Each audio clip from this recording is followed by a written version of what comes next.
All right, I'm back. So, like I was saying earlier, before I had a freak accident with my keyboard here. This is going to be the last Saturday reading segment for a while. I'm making some changes to the channel from this aspect only, and I will go further in detail with this in the community section at a later time. But thank you all for participating who was able to participate for today's segment. All right, without further ado, let's go to number one. Yep, and that keyboard working. All right, cool. Okay, number one. Thank you so much for booking with me. What the spirit want you to know about relocating out of state.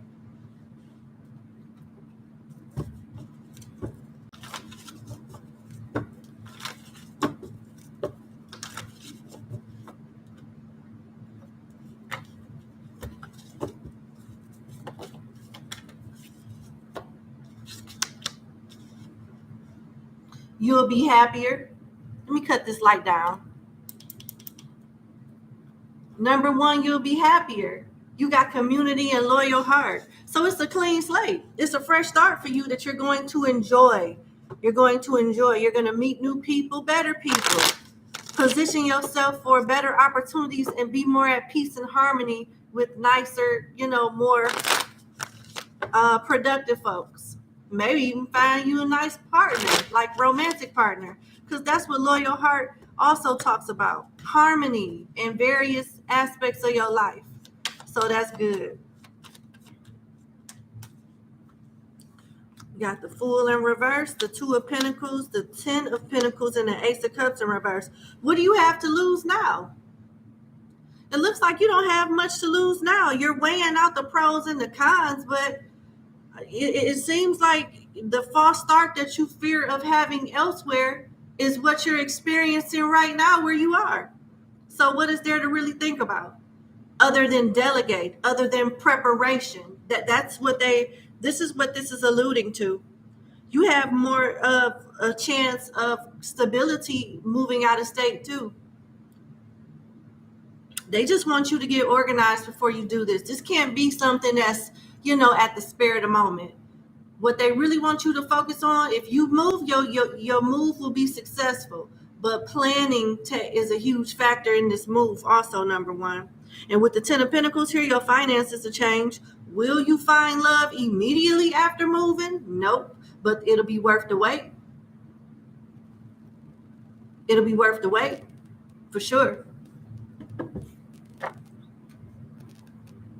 Let me see what your spiritual message is for this.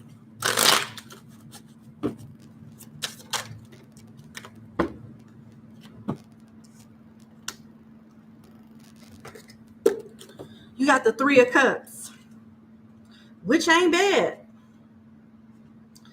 It's the Two of Water in this deck, and it talks about victory and good fortune, possibilities favoring triumph, success, and prosperity. Things end as they started. The effect comes from positive cause that will bring us pleasure and emotional stability. So you don't have nothing to lose. You don't. Like, your spirit guides is blessing this union. A water sign, a Virgo, a Taurus, or an Aries could be of significance. You're good to go. Congratulations. It's that was a straight to the point answer. What does spirit want you to know about love and relationships? Well, just based off, because I just did question number one for you. Number one, based off your first question, you may have a better shot at love elsewhere, but your money will improve before your love life does. They want it. Well, your love life depends on you taking a leap of faith. Because what you're looking for, you probably not going to find where you are. Not in the immediate future. You'll have some lessons and stuff to experience before you get to this mountaintop. You have unfinished symphony and come to the edge. So if you want something different, you want something new, you have to take that leap of faith and make that first step. So it play number two. Your second question is in correlation with your first question. They want you to do something different. And it looks okay. So for example, if you were to move, right? Your money will improve first, and then you'll end up meeting somebody that's better. So you're not going to find love immediately as soon as you touch down at the state that you're moving to. You're not. But you'll end up meeting somebody good. It'll be worth the wait. But it involves you taking a leap of faith. Now, let's just say you ain't planning on going nowhere, because free will is at play.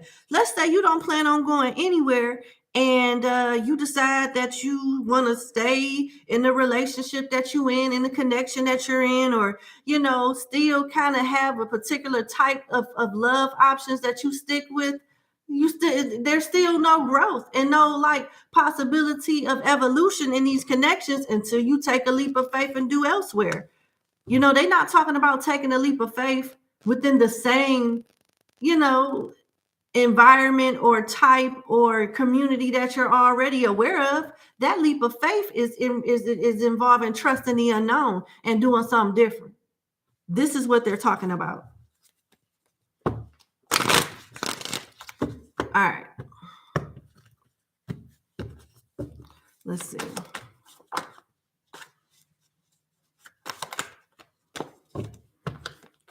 Yeah, it involves walking away from what is familiar to you. I mean, it's familiar, but what else? Is it really making you happy? There's a perception here, and you may be connecting to the same type of energies, just in different bodies. And with the hangman here, it's not about you. It's not about spirit blaming you and saying this is your fault. You have a choice. And it looks like you haven't made the best choices in love, but you can start today by looking at things from different angles. What have you been sacrificing for potential? What parts of you have you been sacrificing and being a martyr for with still uncertainty? Really look at, past, present situations that you've been with in love. Really think about it. And they want you to make an honest assessment about this so you can learn from those experiences and choose better or take a different path. And you'll be happy what you find. This is the second time you done got the 10 of Pentacles. You just got it in your first spread for your first question. What you trying to build with somebody there or whoever's in your energy right now, nah, you're not going to get that staying where you are. You got to walk away first. This is the first tarot card that came out. And this is Scorpio energy. There's some changes that need to take place. I'm not telling you to wake up and be a totally different person, but you're doing something repetitive and it's not, and this is why you're not getting the results that you want. And with the hangman here, stop for a minute and really think about this and have another strategy. After the transformation and the walking away of something, then you have the new perspective. You can sit down and really think about and process stuff, and then you attract something more stable. And at the same time, the same message is coming out. I don't see your love life getting any better until your finances improve. It has something to do with your finances improving first, because it's like they're putting you in a different sector first to align you with people of like minds and like statuses, to then once you get in the position and the environment of those types of people, that's when you can take your pick and spirit say, well, about that, I don't know, maybe that one, that's the one, bring it on over here to number one. Something like that. See what I'm saying? Pisces, Scorpio, Virgo.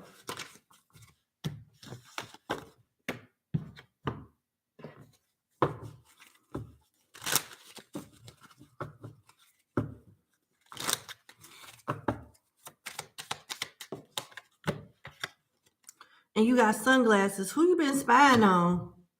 Have you been watching other readings? How you deal with a certain cross-watching? Yeah, that's the term. Cross-watching.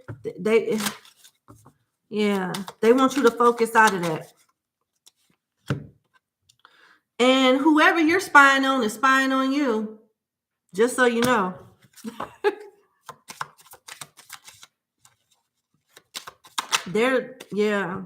This is your advice. They want you to do girl talk, which is time with friends, moving on, being happy single, and living in the moment and having fun. That's what they want you to focus on now, and your money. But love will come, but not until like your finances improve. And I can't really put a time frame on that. I didn't see a time frame. It could be as early as Pisces season, could happen Virgo season, and maybe it'll happen Scorpio season. I'm not sure. But the main message is they want you to focus on the things that are most important right now. And I don't know why this is happening like this, but it just seemed like love is not what. I'm sorry. 1 second.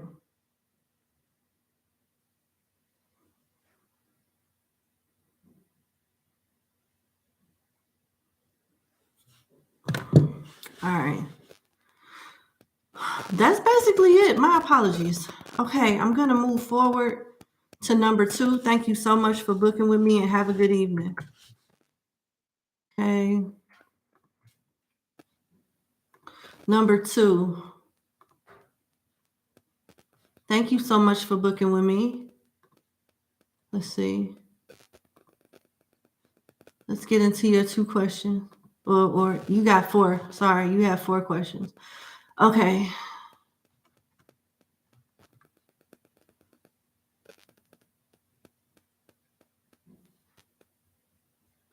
All right, so number 2, the next time you have a request that you don't want me to read out loud, then you're not qualified for this segment. Now, I do have a courtesy where I don't mention names, but this is too instructional for this type of segment. So I'm going to encourage you to book from my website and don't participate in this segment if you have special needs and different things like that. That's not what this segment is about. It's a live reading. So it's in a when it says live, that means other people are gonna watch. And I say that respectfully. So just a heads up, you shouldn't participate in this segment if you're gonna be discreet. I can definitely do a private reading, and you will get a personal link to your email that only you can watch. But this is not the segment for that.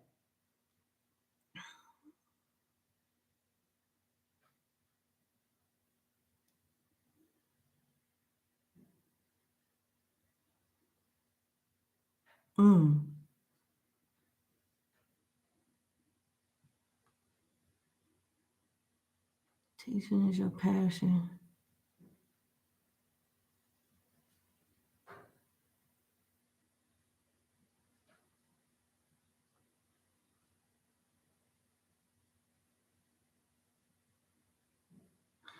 Yeah, I'm sorry, number 2, but I'm gonna go ahead and yeah.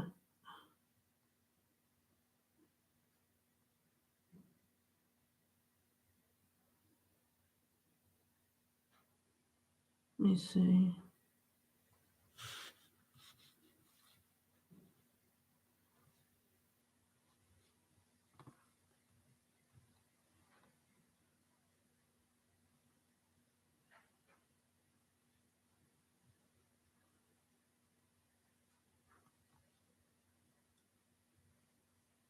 Yeah, I think it'll be better if you book from my website. I'm gonna go ahead and refund this and move on to the next question, to the next client.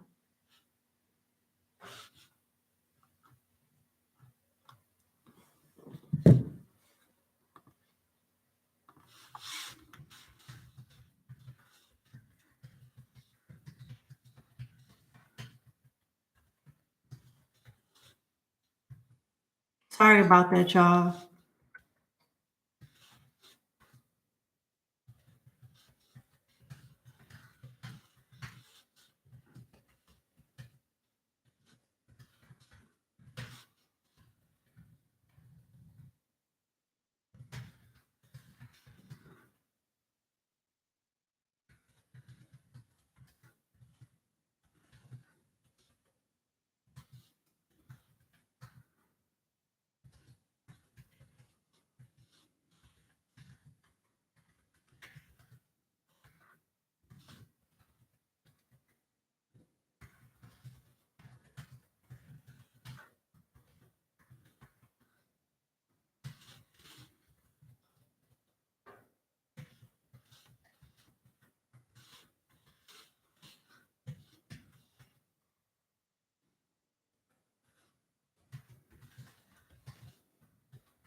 All right, we're going to go to number 3.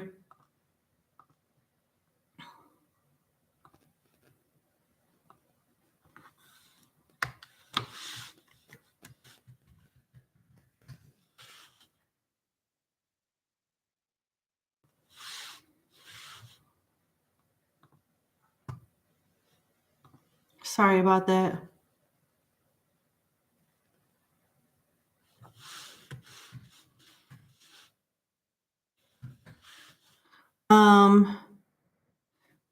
Annie_XO. No, I will not.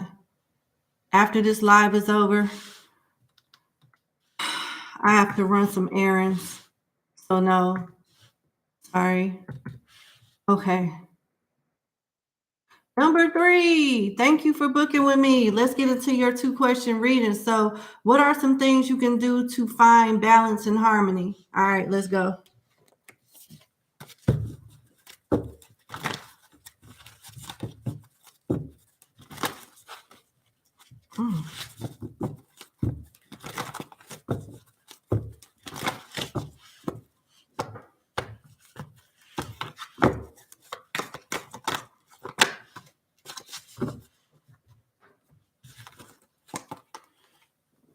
Walk away from people, places, and things that you don't have time for, that doesn't promote growth, that stresses you out and doesn't bring you peace.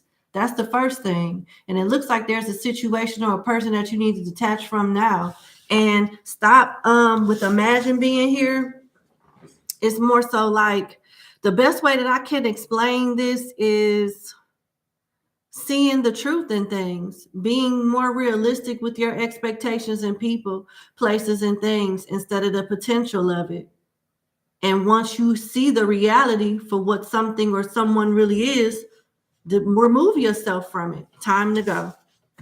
So it's like they want you to stop putting your energy so much into things or people that's just, it's not beneficial.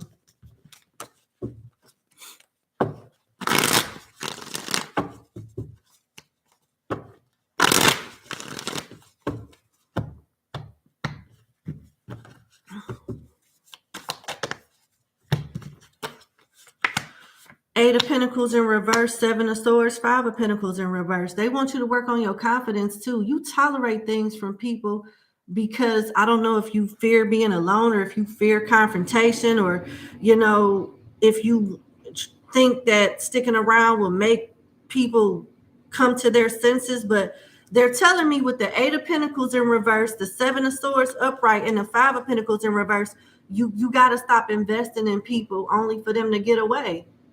They want to leave. You know what I'm saying? Like, people come into your life. Some people, I'm not going to say everybody, but it could very well be an earth sign or an air sign, Taurus, Virgo, and Aquarius in particular, that I don't know. It's giving me energy that you overcompensate.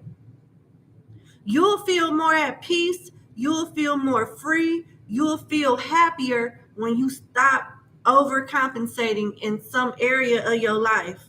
And then it's with the wrong type of people too. It's undeserving people that's selfish, stingy, and sneaky. And with the Five of Pentacles being in reverse, it's like you don't need them. You don't need whoever this is. You don't need them for the sake of not being alone. It ain't worth it. It's not that you don't have peace. You're not protecting it properly because of these type of energies that you allow in your space. And that is what they're saying. Let me pull some more cards. Let me see.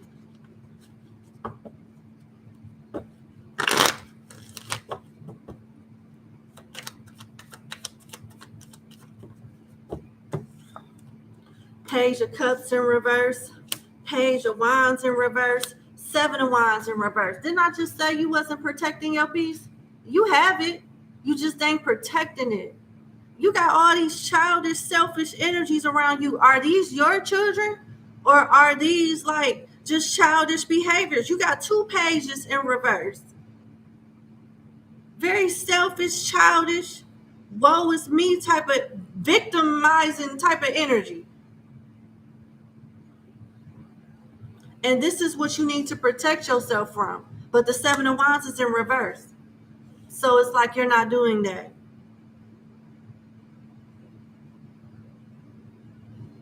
And this could be from anybody too. Like you got earth, air, and fire here, and water here. A Pisces, a Aries, a Leo, Virgo, Taurus, Aquarius.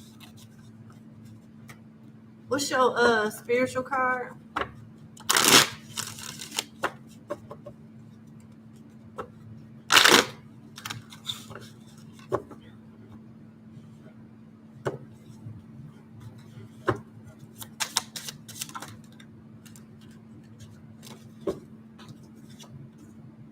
Shango in reverse. Shango is all about justice, fairness, equality, evil prevailing over, goodness prevailing over evil. See what I'm saying? And it got something to do with your environment and the company that you keep. That's really like tugging on your energy, and they need to go. Whoever this is, you already know who it is, because the way the cards is coming out.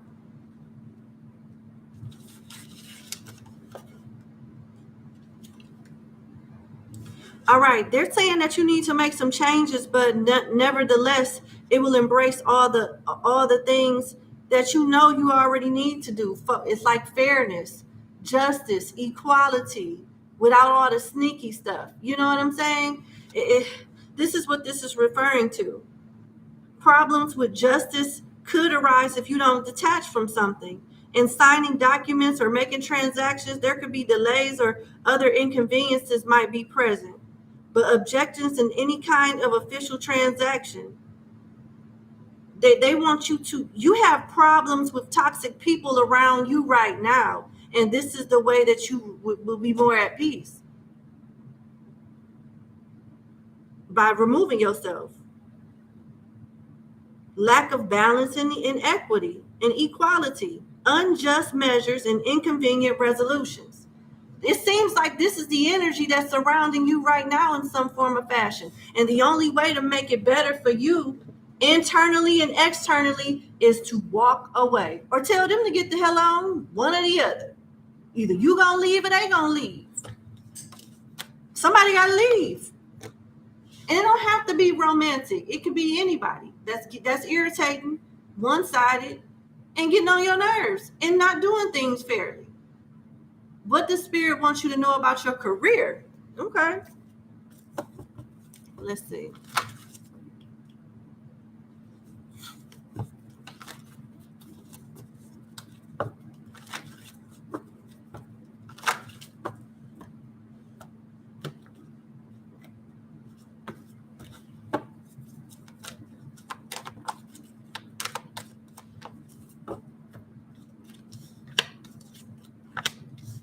Okay, clean it up, yin in reverse, and peace. Interesting. So I don't know who's the person that's creating friction at work, whether it's you or coworkers, but there's some type of tension or setback as it pertains to you moving forward at work. And they're advising you to clean something up and make something right. And with yin being in reverse, yin is like Empress energy. It's about attracting, especially as it pertains to this particular oracle deck. It's about attracting things, not chasing them.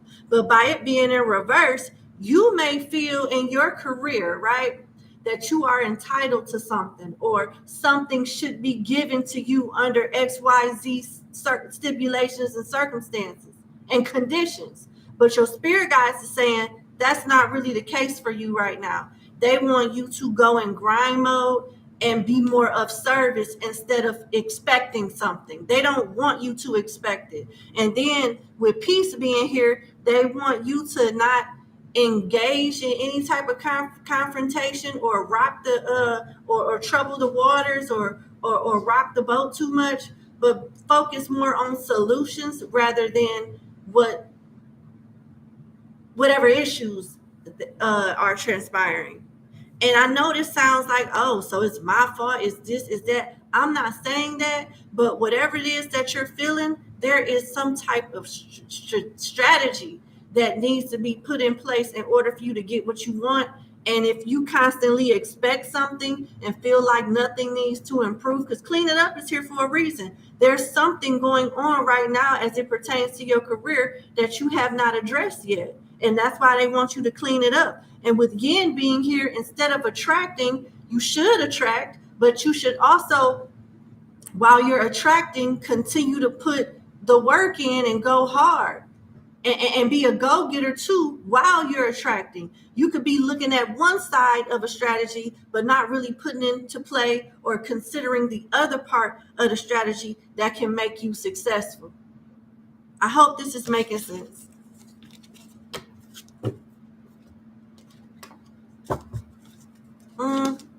Use these first.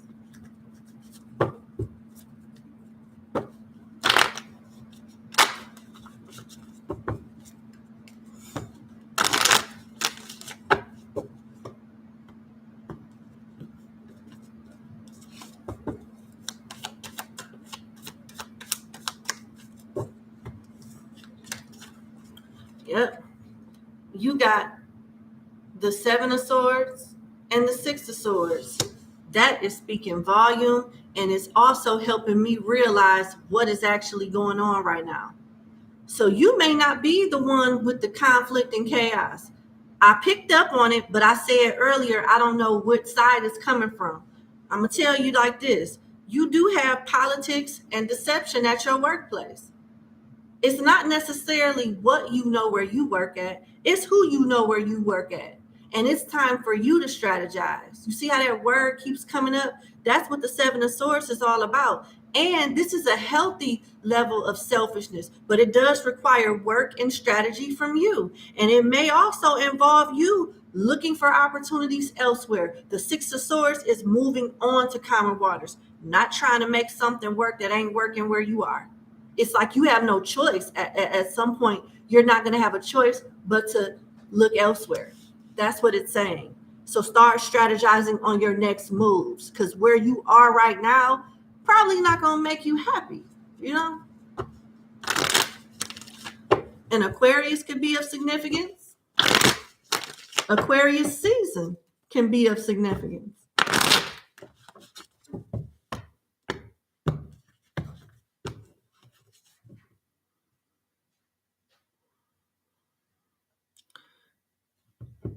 This could happen in the next 6 or 7 months too. All right, let me see. Yeah, where you are, I don't think it's safe. It's either not safe or it's not what you're looking for. And I don't see growth. I see politics. I don't see you getting fired. The Four of Wands is here. But I don't see you being happy with the money that you make too. I don't.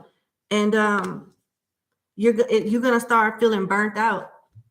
You're going to start feeling burnt out, like overworked and underpaid. So it's time to start delegating and looking elsewhere.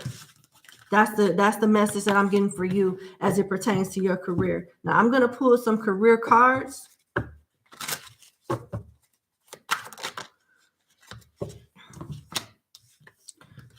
Now, from a financial aspect, they want you to start bargaining, doing some more bargain shopping, and trying to get as many deals on stuff, groceries, everyday stuff, as much as possible. And with presentation and project review, they want you to start polishing up your resume, your work, at whatever it is that you present at work. Your work ethic needs to be a little stronger. You may want to look over some things that you're currently working on so you don't miss anything. Paying close attention to detail is essential to you right now. You do have additional income coming with additional income and gains or earnings, but in the center of that, look what came out. Workplace issues, confidential information. Your money, your blessing, you could even stay in the same industry, but it's saying like where you currently are. Either you should consider moving from this department to another department within the same company, or just go to a whole different organization and you can stay in the same field. But where you are right now, it's not going to make you happy. You have to make some changes and re-strategize and go somewhere else. it's all about movement to get to some type of goal that you're trying to accomplish as it pertains to your career. And that's what I have for you. All right. Oh, with the extra money that you got coming, don't just spend it. Designer, or just start spending money. Put some up. Bargain shop with that money and put the rest up in a safe nest, in a stash somewhere, because you never know when you may need it. You do have money coming, but you shouldn't spend it because you have it. All right. Thank you so much for booking with me. You have a good evening. All right.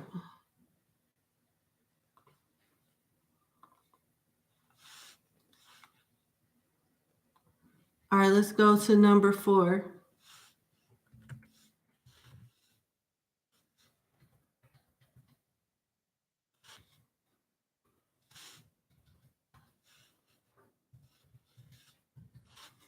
All right, number 4. Thank you for booking with me.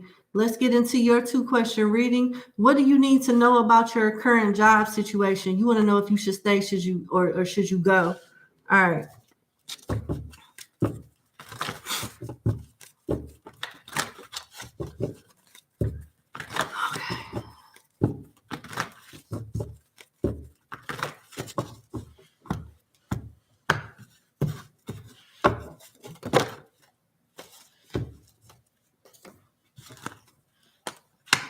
It's not for you.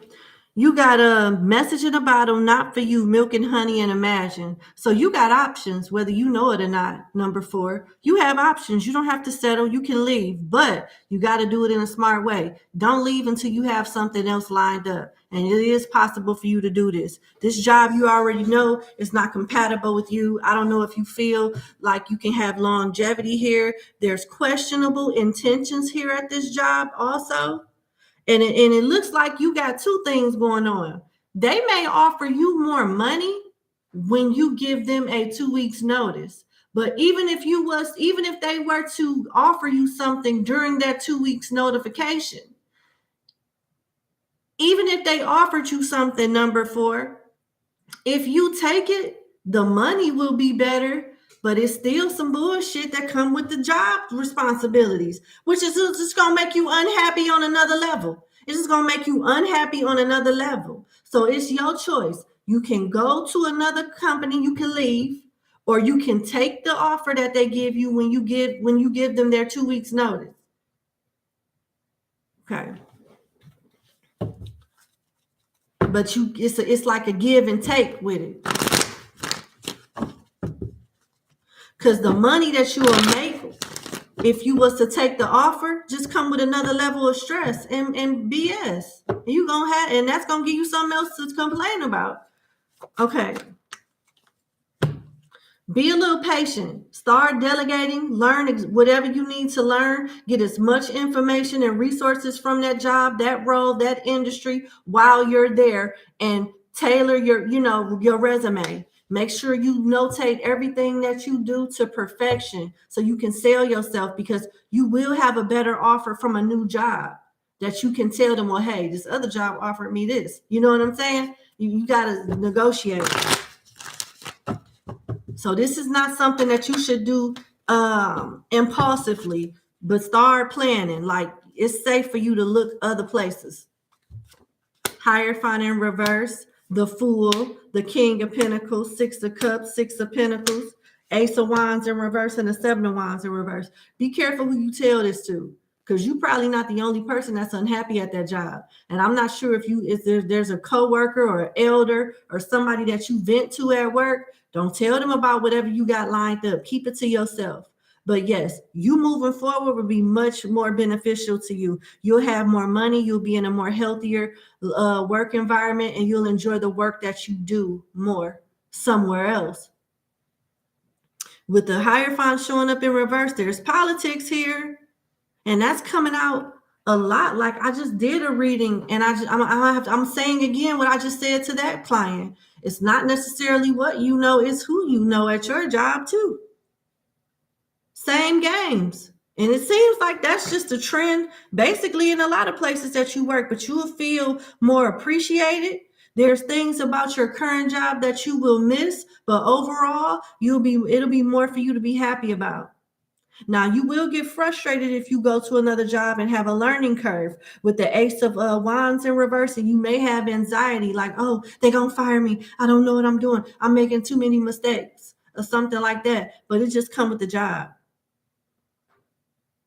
Everybody, it's like people that work in IT. For the most part, until they change something, a computer turn on and get troubleshooted and get turned off the same way. Servers work pretty much the same way. The only difference is every job doesn't train their employees the same way. The processes at every organization is not the same way. So it's how you look at it. So if you take this leap of faith and go elsewhere, keep that in mind. Take your time. Don't try to rush nothing. Don't allow yourself to be unnecessarily anxious. Just learn the job as you go, and you'll get better over time. Sagittarius, Taurus, Aries, Capricorn, Scorpio, Taurus again, Leo.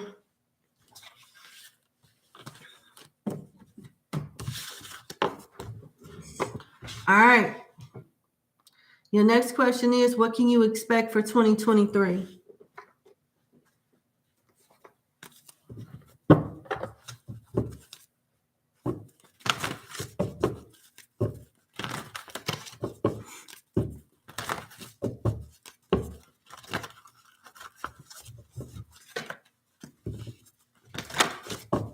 One more shuffle.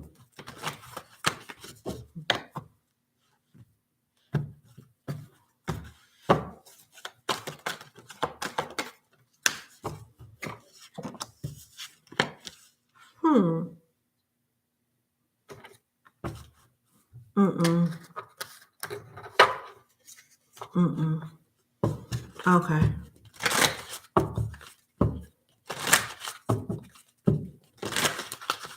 You got higher power and imagine. You're being guided by spirit in 2023. What is this really saying? You're manifesting something with imagine and higher power. But hold on. What is it that you guys want her to know? What do you want number 4 to know about 2023?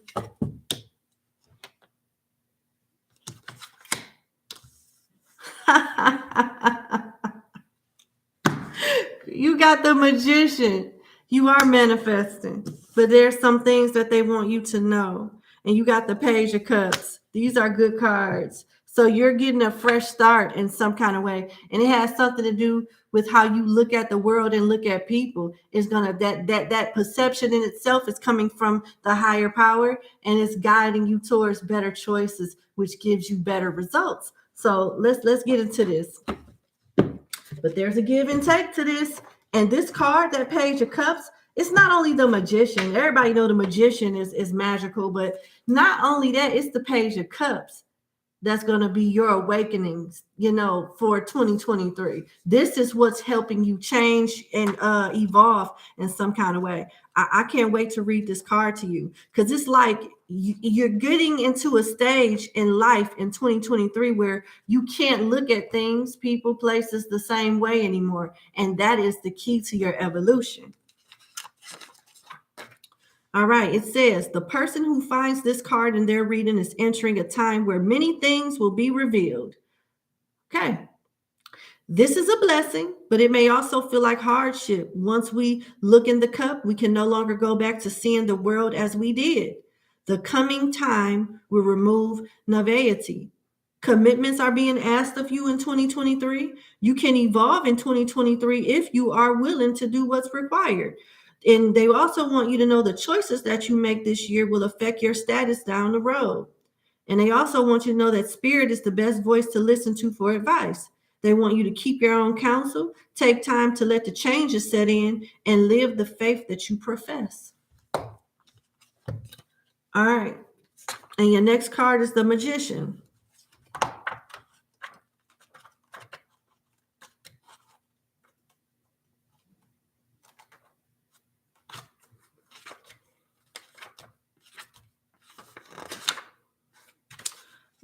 must be up here. There we go. It says that you need to be reminded to stay focused on your destiny and your goals as well. But you are on track, but your need or character might take you in directions that bring more problems than you can solve. They say you may be a master bullshitter who most often fool yourself. If you do not keep your ego in balance, your reputation will be ruined and all will fall apart. If you are humble and honest, the world will bring you everything. They need you to use your spirit or magic to overcome obstacles. You can do anything, but don't always know which thing you should do. Do not reinvent the wheel. It is important to listen to what you see in your dreams. So pay attention to your dreams. And the secrets you think you can keep will be tomorrow's headlines. Keep things to yourself. They want you to listen to the divination, be honest, ask your spirit guides or elegua to guide you, and then you listen. And they also want you to seek a wise elder or listen to a wise elder that's already been giving you gems of knowledge. You have a lot of potential, but you can get in your own way in 2023. That's why the higher power is here. But they can only guide you if you allow them to.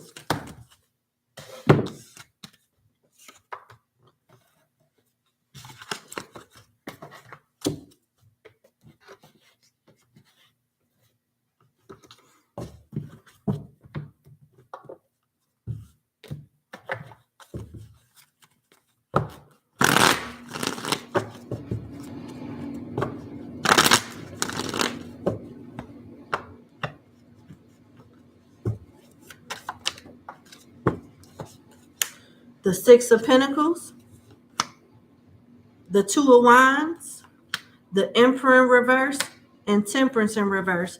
Patience is being required of you, as well as a healthy diet. In 2023, you'll be more happier with your finances, but it has a lot to do with the decisions that you make. You'll be at a crossroads, and depending on which choice you make will depend on the fate of your finances, either growing or decreasing. And they want you to watch your health this year. I'm not giving you medical advice. I'm just telling you what I'm seeing. Why is the Two of Wands here? With the Empress in reverse, you have recognition and reward and attention and abundance coming towards you. But be careful how you use this power. Be careful how you use your assets. Otherwise, don't get conceited with these blessings to the point where you're making bad judgments that'll come back. A Taurus, a Libra, an Aries, a Sagittarius, or a Leo could be involved, as well as a Virgo Capricorn. You're going to end up meeting an older gentleman that's going to be very generous to you. This could be a boss or a lover, but they're very insecure, so they micromanage, and that may not sit well with you.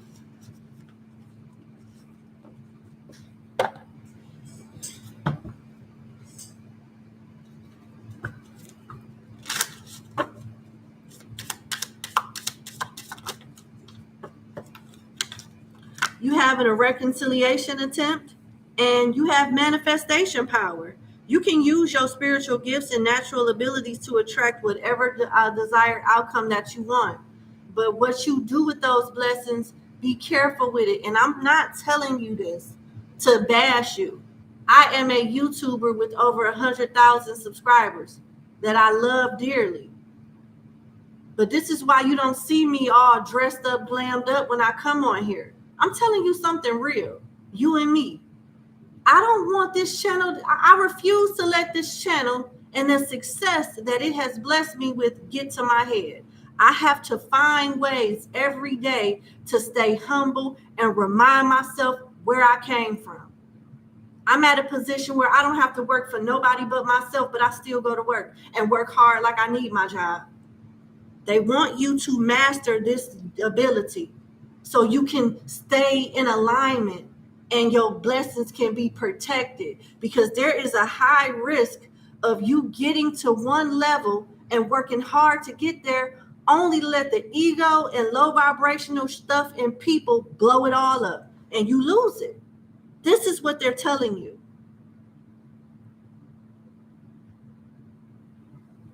Okay. Now, when it comes to your past, you do have a lover that wants to reconcile with you in 2023. This situation has a basis in one of your previous lifetimes or relationships. Ask your angels to help you remember, release, learn, and heal from your past experiences. It's something about these blessings and opportunities in 2023 that can take you further away from progress, and you go right back to what's familiar and just mess everything up. That's why it came out saying stuff like that at the very beginning, and it keeps saying it. So I don't know. Please take that how it resonates. I wish you the best, and thank you so much for booking with me.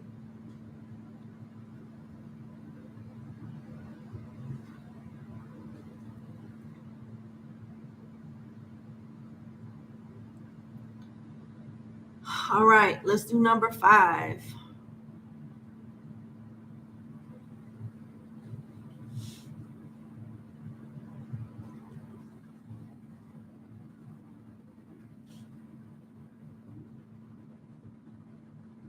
All right, so hold on. There we go. Number 5, thank you so much for booking with me. Let's get into your 3-question reading. So number 5, where did the question go? Okay, what is the real reason L said he wanted, to look for a FWB situation, and you turned them down? Good job, because I don't blame you. Okay, let's see. Why did he say that to you? Why did this retard say that to you? Okay. You did the right thing, though. Good job.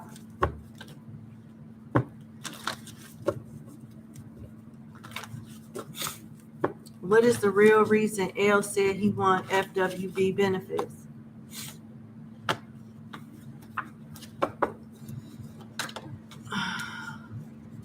Oh. Okay. 2 things. He doesn't want to change. He doesn't want to have to put in extra work. He doesn't want to have to do that. He wants you to settle. He doesn't want you to expect much from him, and you not requiring that would, it would make him have to do some things that he doesn't want to do, but clean it up to improve something. And he's happier with that type of dynamic between y'all. It just makes him happier because it's an easier ebb and flow, and he has somebody else. So he don't even have room for anything serious, which is why he can only go so far with you. He's not looking for something that he already has. He has somebody that he is, quote unquote, serious with, but not committed to, not sexually, not romantically. He's trying to fit you in the little slots that he have open. And like a relationship is not one, that slot has been filled with somebody else. And he surely is putting on a show for whoever this mystery person is that he in a whole relationship with. They don't even have a clue what he doing. That's why he let it be up front when he meet other people, so there's no confusion. If you know off the rip not to expect nothing from me, I don't have to worry about you fucking my shit up at home. That's what he on.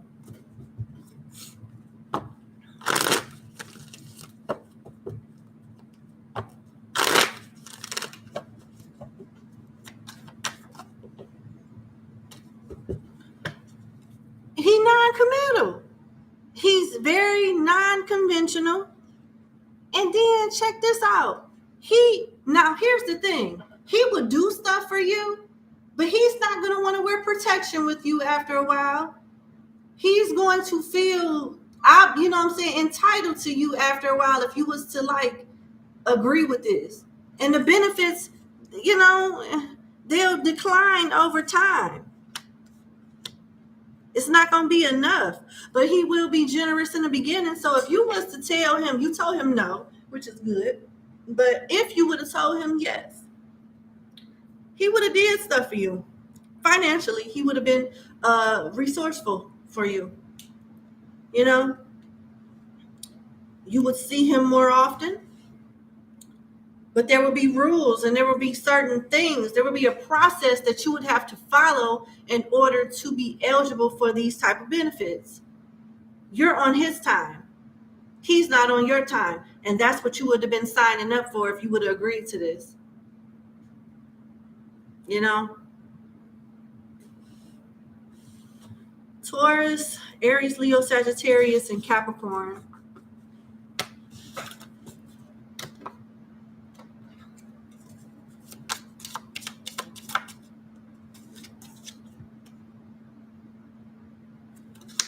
He likes you though. He's interested. He wants to talk to you more. He's going to try to convince you to change your mind. So whatever you told him, that's not the last you've heard from him.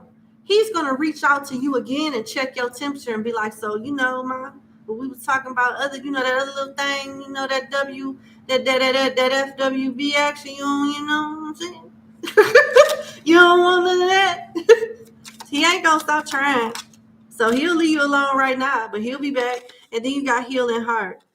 You ain't got time for it though. Heal from heartache, freedom from toxic relationship or addiction. And this is indeed a toxic relationship that you just avoided. So pat yourself on the back. And I'm gonna go to your next question because he full of you did right. Did he realize that you was not gonna be manipulated? I think so, but he still his ego. Okay. Based off what I just picked up on, he understands that you're not going to just let him run the show. But his ego has not allowed him to surrender and accept that he cannot have you the way he wants to have you. That's why he's coming back. Because if he accepted it, I don't think you would have heard back from him.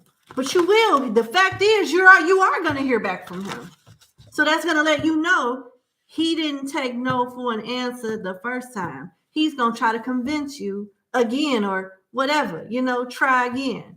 Try for what? The lady said no. But when you in your ego, it's like, it's just a no right now for him.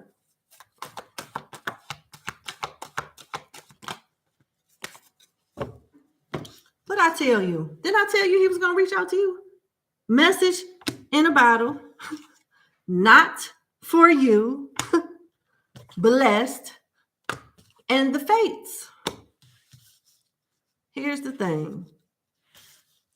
He's coming back towards you with a nice little sales pitch. Like, I see, we can get you some new furniture. We can do this. You need that down payment for that car, no, baby. You want that new car. I got the down payment. I can do this. I can do that. I would love to have a partner, to go travel out of town with. I got this move I need to make. And I would love to have you on my arm. I really enjoy, being with you. I think you're a nice person. I will compensate you XYZ, and I'm a real good person to have, but I can't commit. You sure you don't want to do this? I mean, what's so great about being in a relationship anyway? You sure you don't want, it's people that's in whole commitments that don't get this type of treatment, and you gonna tell me no? You gonna tell me no? I'm telling you, this is what he's gonna say something along those lines. Like, I could change your life. I could be real, beneficial to you. This could work for both of us. What's wrong with you? He gonna try it. He gonna try it. And it may even entice you. You may be like, you know what? I do detect a little bullshit, but it ain't a bad offer. You're right. Let's see. You may be considering this, but just remember, the fates is your last card. The fates is the serenity prayer. God, give me the serenity to accept the things that I cannot change, the courage to change the things that I can, and the wisdom to know the difference. That's what you're gonna need. If you deal with this person, you're on his time for a fee. He's running the show for a fee. He has the receipt that he paid you and keeps you in certain type of financial with certain type of financial obligations to have this type of time, to have this type of dynamic of a relationship with you. He got control issues too. He like to be the one that he's very particular with how he moves. He's very particular with how he has things set up in his life, his relationships and things. Interesting.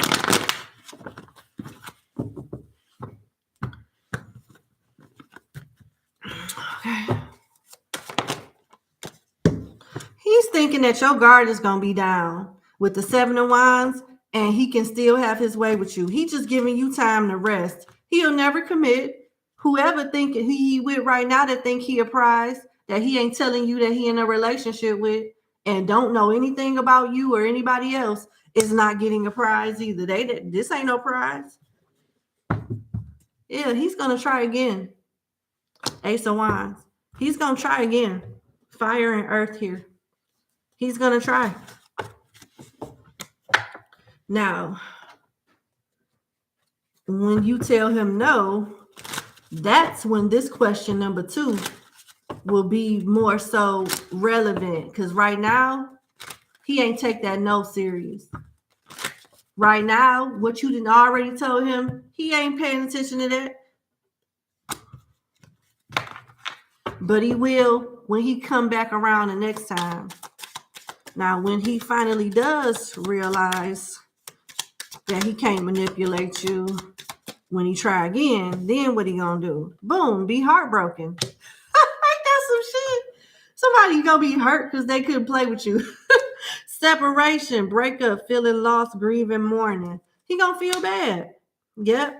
He gonna try again. I'm so sorry, but he's gonna try. He's gonna give you some more space and try to make you another offer. Take a chance, risk, being strategic, options, not showing hand, gambling. Yep. And both, receiving what you need, progression, arriving, moving on, closure issues. So after he comes back to try to manipulate you again to get you to reconsider, and you tell him no, he's gonna be disappointed, and he's gonna give you some time off, and then you'll hear from him again to try again, and then he'll move on. I can't make it up. Yeah, that's what I have. But yeah, he doesn't look like he's not willing to accept that you have that much willpower.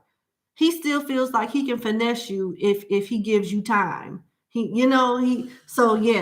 will realize that he's not going to manipulate you at some point, but he's going to try at least once or twice before he surrenders to the idea that he can't have you the way he wants you.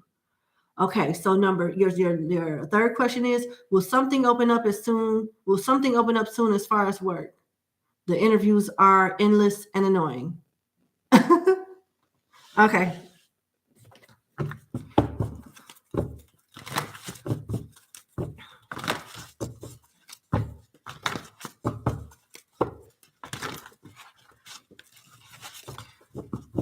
Okay.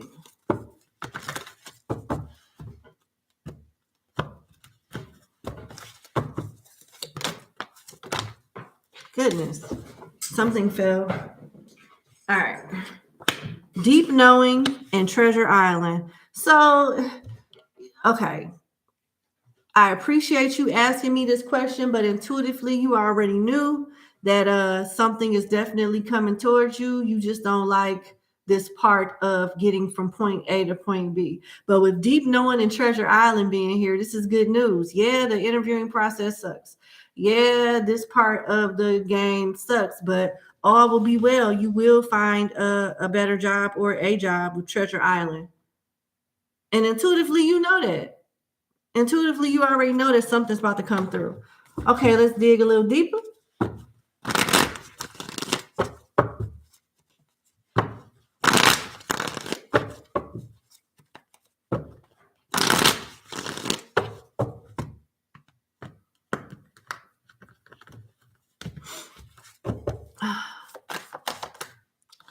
High Priestess intuition is coming out very strong.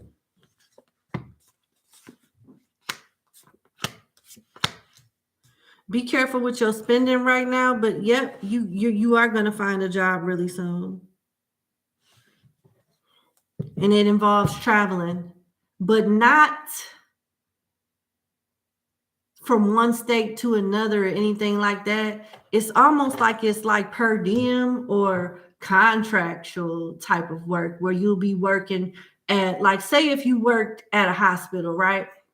And you're a nurse, you'll be like one of those traveling nurses where you will be doing a project at such and such hospital, and then in a few months you'll move over to down yonder hospital, and after that project is done you'll be going to St. Michael Baptist Hospital, and you'll be moving around within the same like state or in the same county or something like that. It's something kind of local, like in your state. It does involve you driving.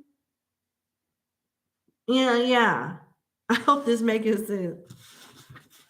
But you ain't got to worry about not having no job. Let me pull some career cards.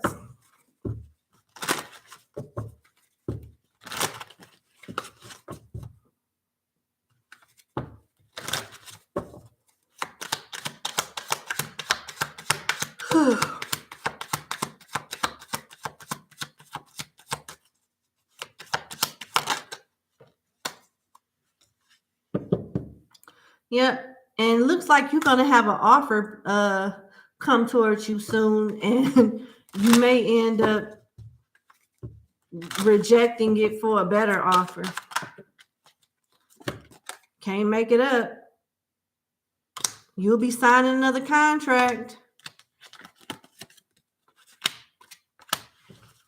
And I don't see your finances being too bad in between time. You'll be able to pay all your bills, and debt came out in reverse, and influenced and being influenced came out in reverse. So that's good. Like, you may have offers that are not so ethical come towards you to make money, and you'll be like, no, I'm cool. I don't need to do all of that for, a few dollars or something like that. Like, I'm cool where I'm at. I don't see you being in no position where you struggling and have to do stuff and, for extra money. I don't see that. You will be starting over, and you do need to save up. If you are in healthcare, you have new opportunities coming, but I just see overall new opportunities coming. You're getting some type of financial relief. You're going to have job security, and you're going to be in a role that's going to be very beneficial and hard to fulfill. And once you get into that spot, it'll be your choice to stay or leave. So yeah, you ain't got nothing to worry about. You good. And congratulations. All right, girl, with your pretty self. Thank you for booking with me. It's always a pleasure to read you. Have a good evening.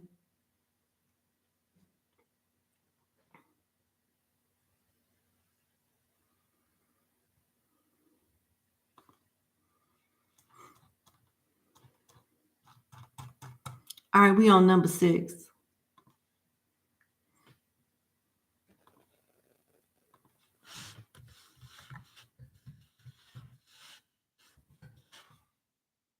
All right, number 6. Thank you for booking with me. Let's get into your 2-question reading.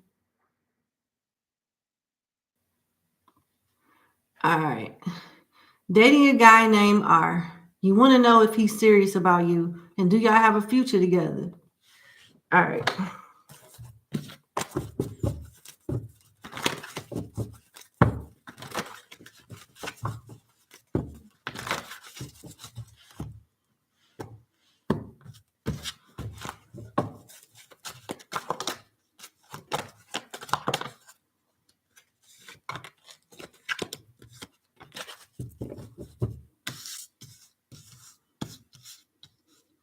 He likes you, but he's suspicious of you.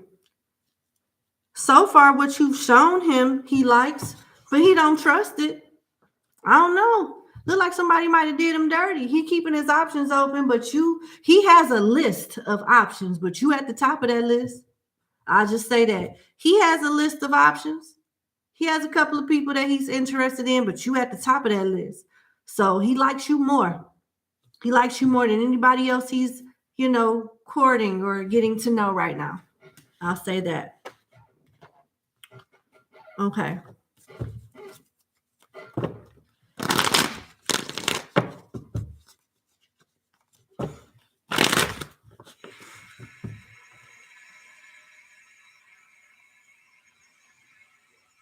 Something about Krispy Kreme. I don't know what that means. Yeah, I don't know what Krispy Kreme got to do with this. Or donuts. I don't know what that got to do with anything. Five of Pentacles, Death, Knight of Wands in reverse, King of Wands. Okay. So although this person likes you and you are their favorite person to date right now, they're gonna choose to be a player. They're gonna choose to remain being a player.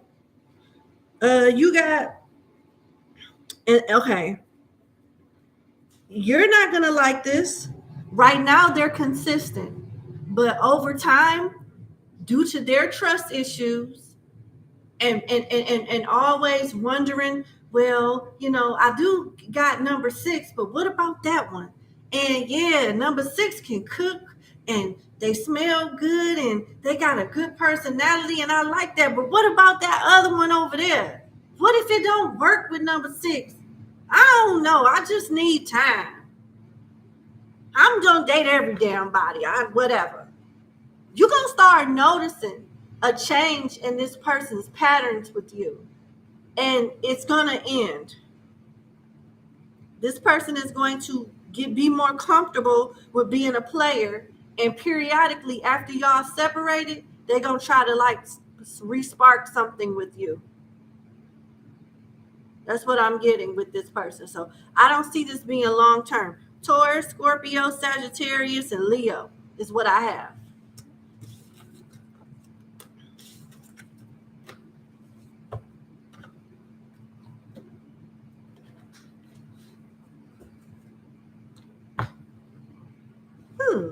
They want me to use a different deck for you.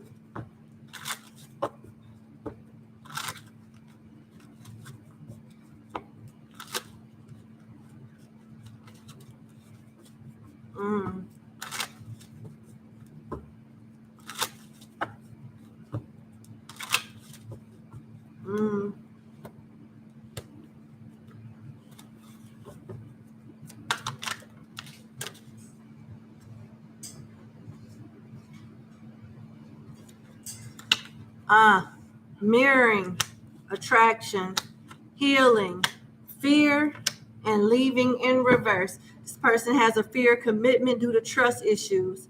They could be attractive or they like, you know what I'm saying? They're more of a passion, physical based type of individual. You will heal from this. They will play tit for tat with you. So you're going to end up seeing a childish side to this person. And in their head, they may have got laid off. But when in all reality, you could have fired them. You know how you tell somebody it's over and they don't believe you, thinking that they're just going to let you do them and give them time to do them. Like thinking they're going to let you do you during the separation because it gives them time to focus on them or whatever else they want to focus on. And then they're going to come back to it. This person, when you decide to end this, they're not going to believe that it is over with you. They're going to feel like they're able to come back and they will try this. But yeah, this is somebody that's going to ultimately overall decide to remain a player. And it has nothing to do with you because they like you. They don't trust you. And they always wonder what's better, like, excuse me, what's out there that's better. I don't like it. It's not a stable person. It's not a they want you to heal from this. This may be disappointing for you. Healing from heartache, freedom from toxic relationships or addictions. Yeah. This may not be the best news for you, but it is what it is, And you'll start seeing this person's patterns change in the near future with clarity, truth, revelation, solidarity, force, honor, protection, power, and seeing things for what they really are. You'll be able to do this. And a heart with the key, Yeah. You're going to end up meeting somebody else, welcoming love, meeting the one, opening your heart, and getting together. So life will go on. What does Spirit say about you moving? No. The next question is number 6. My apologies. You got 3 questions. What does Spirit say about the company? I'm not going to say the name of your company. What does Spirit say about your company? What do you need to do to make your brand successful? Okay.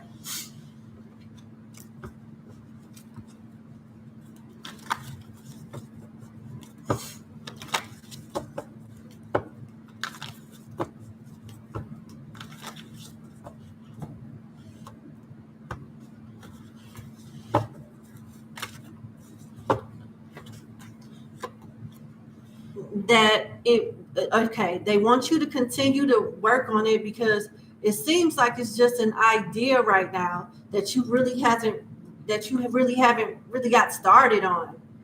Not like that. Like right now is for the most part just an idea. With co-create here, this is a safe move to make.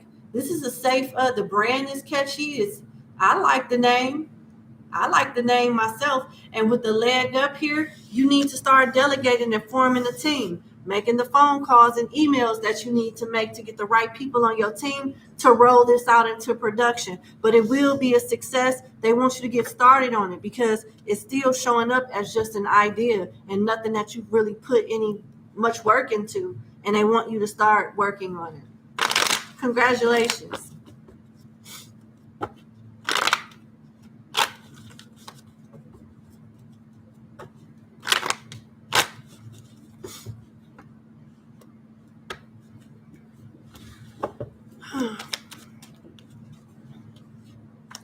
It's going to cost money to get this up and running, but it will be worth it. With the Queen of Pentacles in reverse and the Two of Cups, what you put into your business is what you're going to get back in your business threefold, which is excellent. So make sure you are passionate about this. This is like a child that you're going to raise up and show the right way, and you will be benefited substantially. This will be a lucrative business, but you got to put work into it, and it's going to take a substantial amount of money, not an impossible amount of money, but a substantial amount of money to start this business up. And you're going to need, a team of some kind to help you with this.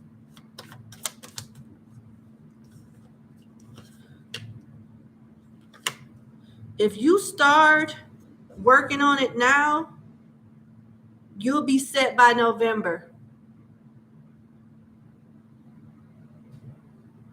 And when you start delegating and forming a team to help you with this, you're going to get positive feedback from this.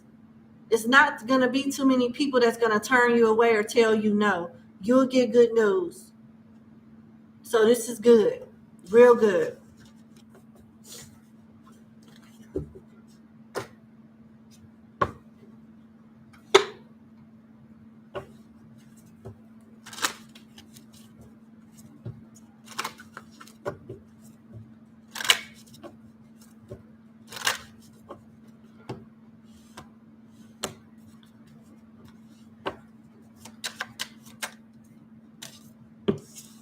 Yep. So this will grow in divine timing. So if you was to start it up today, say if you had everything done right now and it's in production and people can go to this brand and get whatever they want and buy whatever they want, you won't see like the success of it until like the winter time, towards the end of the year. It's going to take like almost a year when this rolls out into production for you to really see everything pay off.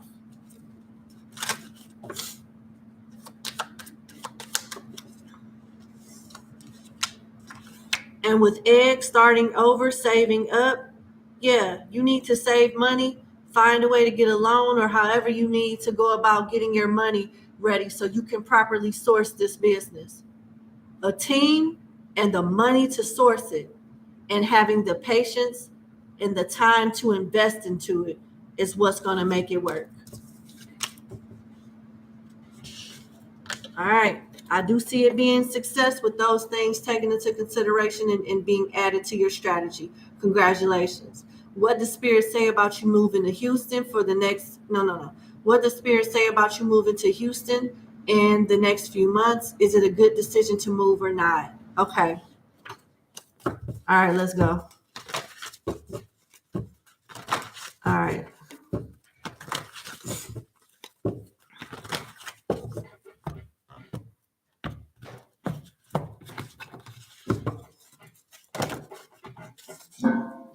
Uh-oh.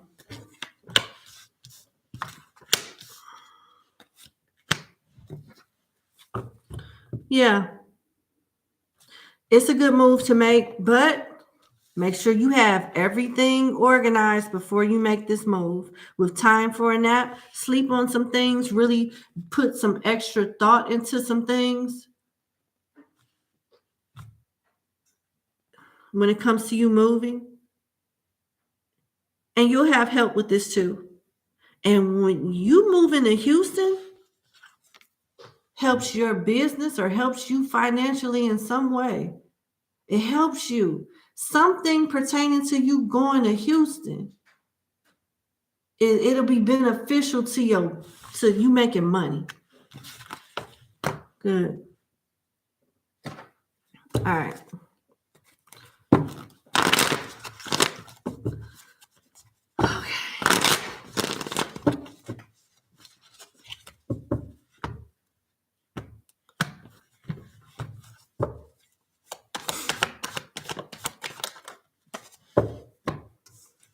Page of Cups, Five of Swords in reverse, and the Nine of Cups. Yep. Don't be afraid of change. All you need to do is properly plan, and everything will be okay. The anxiety, you're anxious about this. You're excited, and it seems like you're anxious about this move too. And you may not know many people or feel like you stumbling on foreign land to some degree, but no. Be aware of your surroundings and things like that. With the Five of Swords in reverse, don't be so welcoming to your new environment. Try to keep a low profile in the beginning until you get all of your business endeavors together and get more settled in. But yeah, Nine of Cups is your last card. You'll be happy you moved. You will. That's what it looks like for sure. Now, pull one of these for you.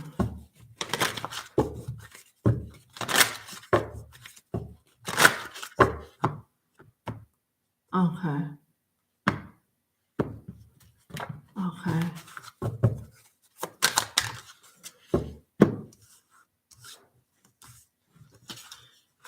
Yeah. You can't read these in reverse. They just upright cards. So whatever come out is what come out. And you got the Ace of Cups and you got the Six of Swords, which talks about moving, baby. The Six of Swords is about moving. So this is good. All right, let's see what this Ace of Cups is talking about. The anchors of faith. Okay. All right. When the Ace of Cups shows up, this person is able to accomplish many things, which what they need most is spiritual connection and healing. Without this, their lives will resemble the tides going in and out, but not getting anywhere. It is tricky to highlight people's unconscious issues, so proceed gently. Ask questions instead of making statements. If the person does not pick up on what you are getting at, let it rest. They are not ready yet, but will return again and again until they are. So you have some lessons that you're going to learn that you should have learned where you are now, but you're going to learn them in Houston if you go. So you are evolving on a financial level when you move, but it looks like you're going to date a couple of toxic people to grow a little bit more emotionally and be with your emotional intelligence and what you're willing and not willing to tolerate in connections. So it's like, yeah, this part of your life will be great, but new level, new devils. And you'll find yourself in familiar circumstances right before you're in too deep. You'll have this realization and you'll have a choice to back out or continue to relearn whatever lesson that is being presented to you. You have spiritual growth coming towards you, prosperity from other places, old issues resurfacing. You see what I'm saying? So take this into consideration with your move. If you know what this is already, work on it now. The sooner the better. It'll save you some headache and stress and toxic connections. Your advice is don't be curious. Accept your limits, make offerings at large bodies of water, and act with faith. This is good.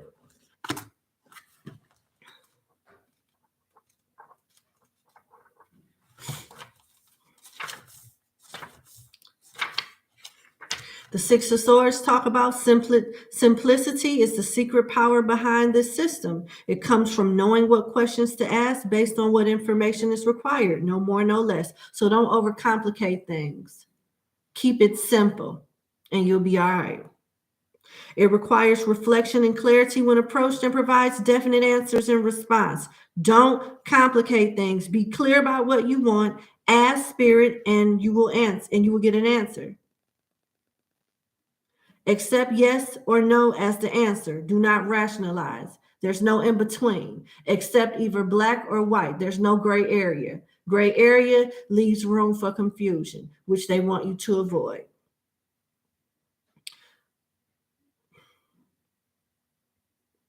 If something feels complicated, rethink your approach. They want you to learn how to do things right. So trust some type of process and honor it and abide by it at all times. Don't ask questions that you don't want to know the answers to. Apply what you do know, trust in spirit, and trust the process. And that's all I have for that question. And good luck to you. All right. Yeah, that's it. Oh, I did answer all your questions. Okay. Well, thank you for booking with me again. Bless you and your venture, and take care. Okay.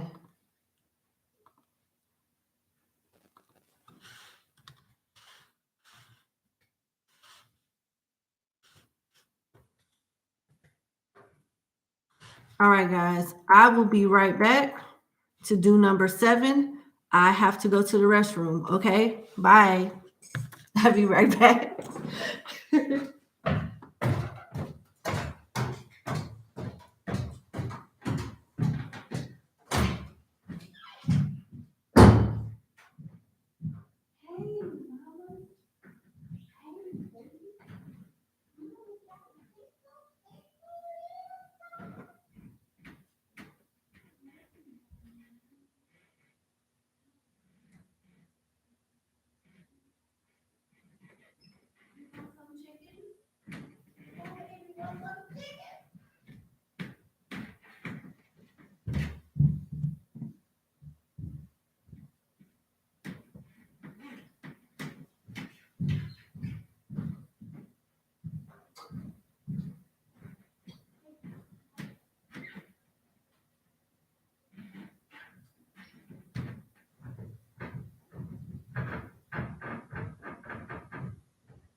Okay, we back. All right.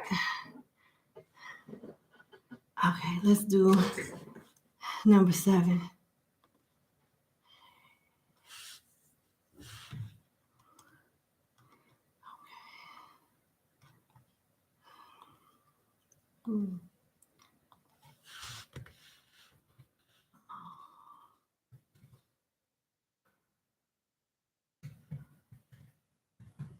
All right. Number 7. Thank you for booking with me. Let's get into your 4-question reading. All right. What are K's current feelings for you? We shall see. Okay. What is Caden? K. Why did I say that? Tripping. Okay. What is this person's feelings for number 7? What's this person's feelings? Number 7.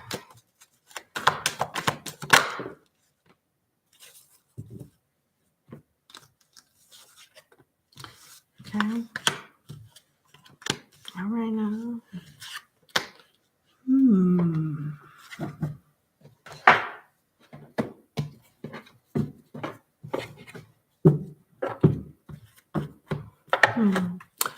So, number 7 for your oracle cards, you got peace, by the book, a change in the wind, and time to go in reverse.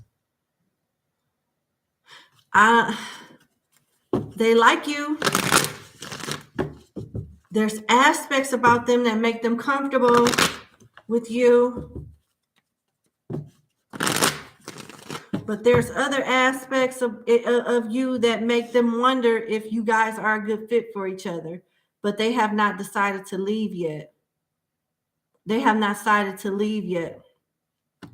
There's something about your lifestyle and their lifestyle that clashes in their opinion. But although there's a discrepancy, they're still choosing to stay. They're still choosing to stay around you. Okay, why it's time to go in reverse? 6 of Cups and Death.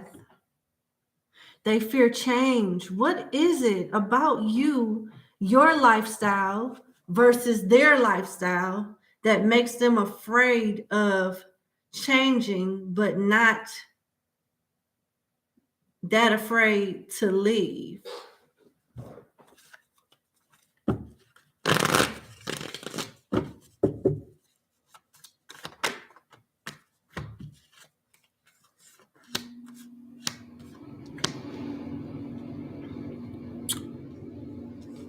Okay. This is some type of physical, but you got, this is a physical connection. They have genuine emotion for you, but they're not sure how they fit into your life or how you fit in their life. I don't see this going real far from a relationship standpoint, but I see you guys being friends. I do. They are struggling to walk away from what is familiar to them versus a new chapter with you. It's not you, not that the tarot cards and came out, it's not you that they're contemplating walking away from. It's the other person that they're contemplating walking away from. I got Death, 6 of Cups, 7 of Swords, 9 of Cups in reverse, and the Hangman. The answer is right in front of their face, but they still haven't officially closed the door on a relationship. It could involve a Cancer, Pisces, Scorpio, or an Aquarius. I'm hearing Gemini. What are their feelings solely towards my client? Number 7.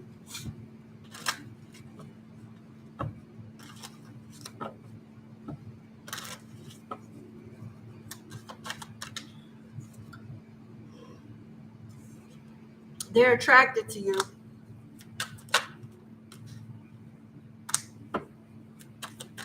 They're closed off too, but they're willing to compromise and work with you. And they want to make you a priority, and they want to see something grow. But for some reason, it's like,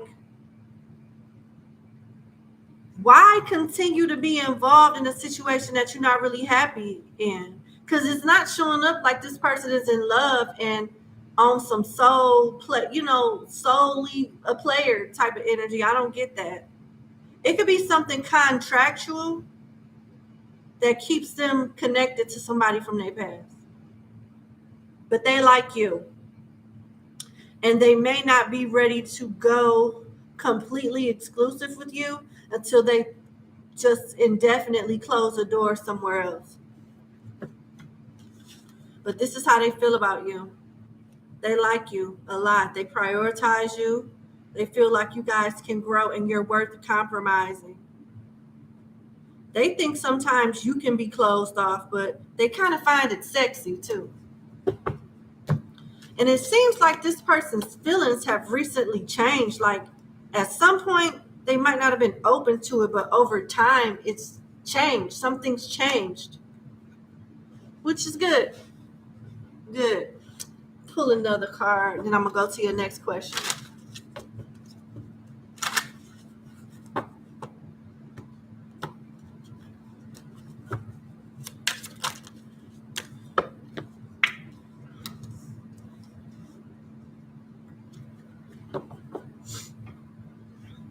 You're their second chance to get something right as it pertains to relationships. Your connection with them is healing to them. They find you very attractive. They like your body. I think they initially started off only wanting to have sex with you, but they're starting to develop more feelings for you and have genuine emotion for you. But it's strictly sexual came out. And it's the way that you carry yourself or something that you're doing that makes this person like you more and respect you more over time. So this is good. They might have screwed this up recently and they're going to want to plead their case or have another chance to make something right with you. They could have misjudged you or been misinformed, something like that. But it's like their perception has changed. They came into the connection feeling one way, and now their feelings have grown for you, which is good. It's Kate. Oh, I just picked up on your second question. So this person did screw up. Yes, with second chance and all that other stuff coming out. Yes, they are going to try it. Okay, so your second question is he going to try to fix the connection between y'all? Uh-huh. Yes, he will. Yeah, I can see that. Yeah. All right, let's dig a little deeper.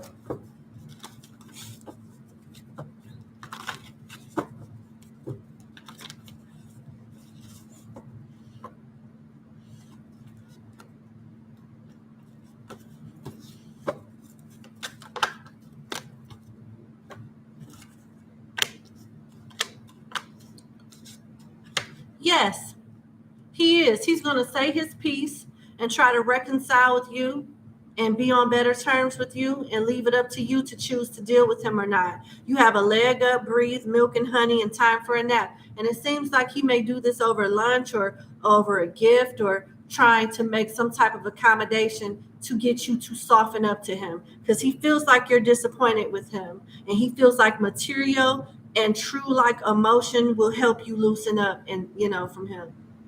So you're the one he looks. Yeah. Okay.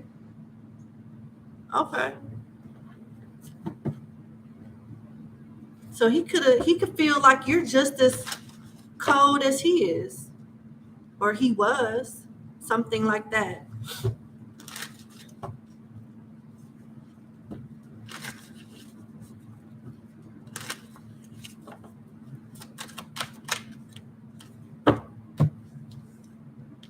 Yeah, he wants to meet up with you somewhere. Give me 1 second. Okay. Yeah, he wants to meet up with you somewhere and explain himself, and he's going to apologize to you. He's going to apologize to you over dinner or over lunch with extrovert. You guys are going to be out and about. He's going to reach out to you You guys are going to meet up somewhere. He's going to explain some things, clear up some things, and apologize to you. And he's going to want a fresh start with you. And he likes, you know what's helping him see this? The error of his ways? The way that you stand up for yourself with self-love, the way that you handle yourself under this situation has made him respect you. It's like you're not putting up with silly shit. And it may have bruised this person's ego or confused them at some point, or they might have been too stubborn to see where you was coming from, but now they do.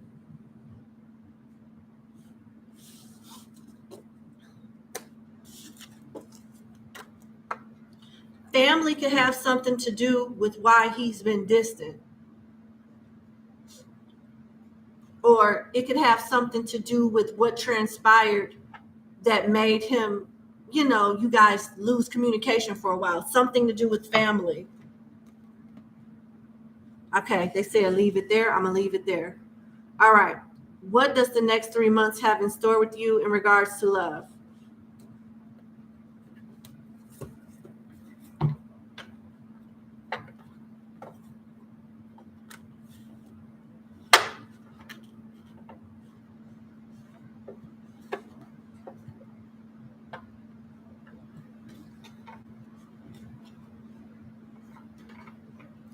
Okay.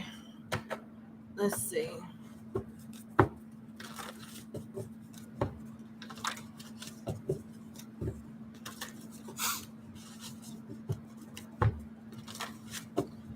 All right. Boom, boom. 3 months as it pertains to love.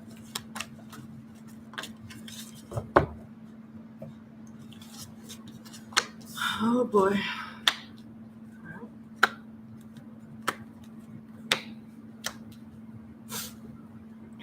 I mean, as it pertains to love, it looks like you're going to, I hate to say this, is it like you're going to be focused too much on potential and not really pay attention to red flags until it then got out of control? With Imagine and the Fates, you long for something very specific to what your emotional needs are. And there's nothing wrong with that. The issue is not knowing when to let go. You got the fates here. Sometimes what you imagine is not the reality of stuff. Sometimes what you hope for in these connections is not what's going to be the outcome. And when you realize something is not going favorably, you got to let it go. With the serenity being here, accept things that you cannot change. Have the courage to change the things that you can and the wisdom to know the difference. You may struggle with that because it seems like you're coming to a point with your love life that you are longing, and maybe starting to get either discouraged or bitter about this particular type of love entering in your life. So it may put you in positions, or you may allow that feeling to put you into positions as to where you start settling or giving too much benefit of doubt, which is not good. Then you have chopped wood and loyal heart.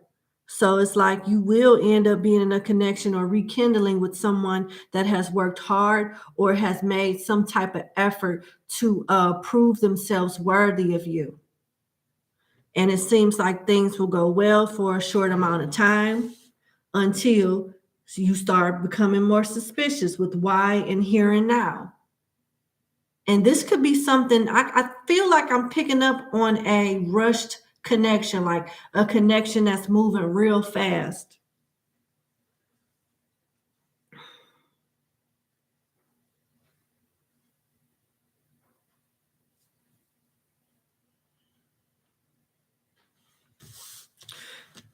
Because you have speculation here.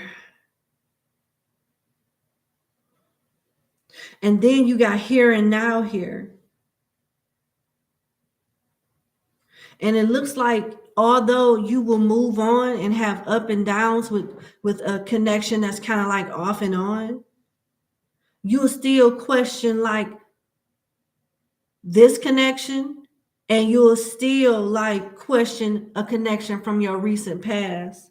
Their initials could be W, H, or N, as in Nancy. And it's like you're stuck to some degree in between the past and the future, and it's affecting your present at the same time. So you have trouble releasing. That's what this is saying.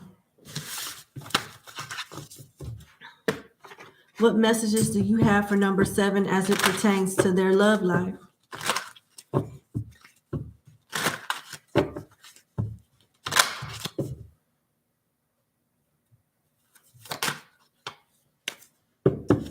You got to accept an ending elsewhere. Something about you accepting endings is coming out very hard. You got death. That ain't the right one. This the right book.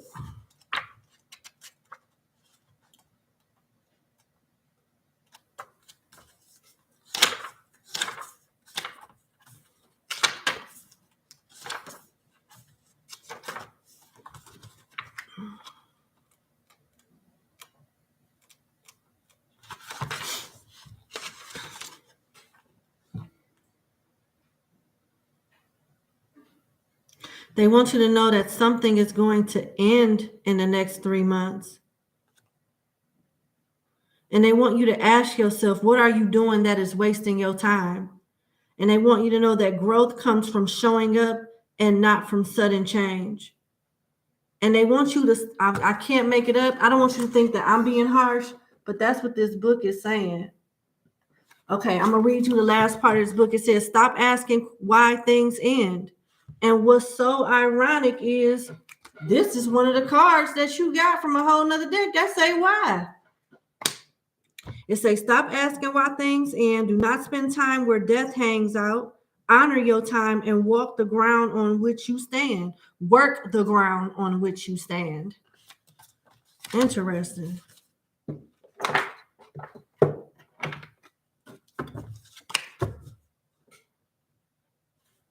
Okay, nothing else.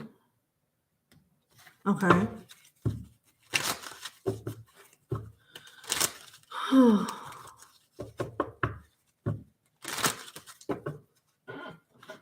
Oh, let me get this weirdo off of here. Sorry about that.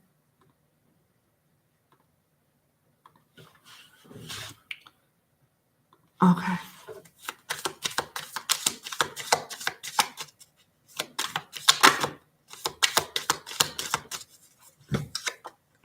You got love, unconditional love. But this card talks about self-love, oneness, passion, affection, attraction. I hate to say this, but you're seeking something from a partner that you need to be given to yourself. And this is why you keep your options open, but the same things keep happening. So it's not to blame you, but the people that you deal with, it is at fault to some degree, but you're at fault just as much as they are because you're choosing them just like they're choosing you over and over and over again. It's like the same shit. And it may have something to do with what you're expecting them to give you that you should be giving yourself.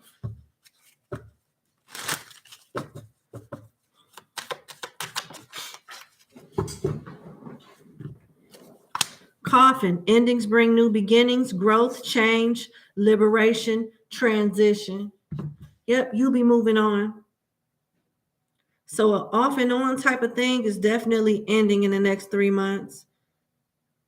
You're going to do things that make you feel good about yourself that does not involve the validation of another person. You're going to heal yourself and be open to the next dating phase. I don't see a true love coming outside of the love coming from yourself. That's true. But I do see something that you have going on ending. Hold on.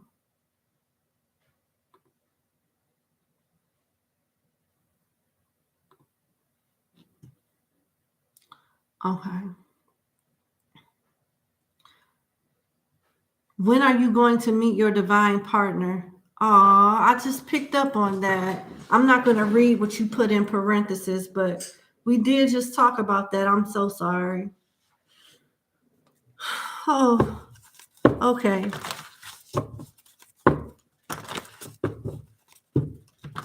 Okay. Let's see.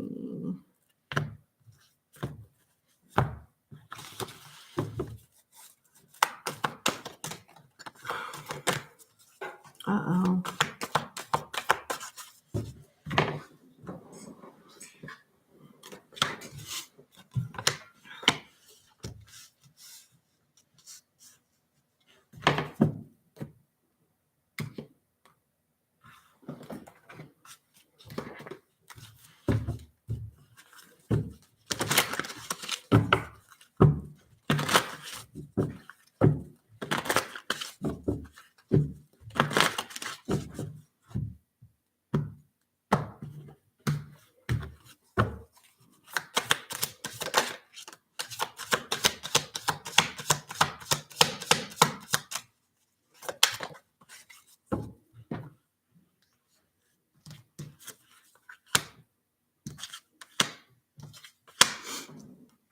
Well, you have the Tower, the Page of Wands, the Four of Pentacles, and the Lovers. And I will tell you this, it's going to get worse before it get better because you struggle with living alone, and they're helping you get through that. You're going to go through a phase when you may be saddened about this to some degree and may think something's wrong with you. Like you seem to be a very nice woman. You keep yourself up. You have a nice personality. You're very organized. You make your own money. So why are you not worthy of the love that you deserve if you're so wonderful, right? If you're so wonderful, why does all of these messed up connections come towards you? You're gonna be thinking about stuff like this in your head, and you're gonna come to peace with stuff ending and things being the way that they are.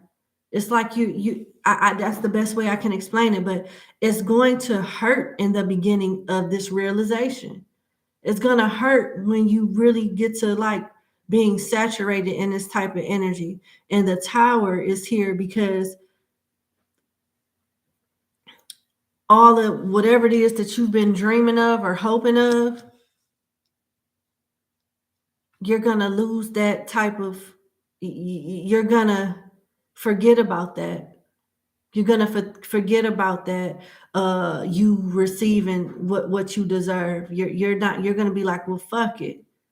I guess it just ain't gonna happen. Whatever. You'll be in that energy when the person comes towards you. You're gonna still go about your life. You're not going to be depressed or sad about it anymore, but you'll be more at peace and a more accepting of this person that I want or this type of love that I want will never come. Whatever, fuck it.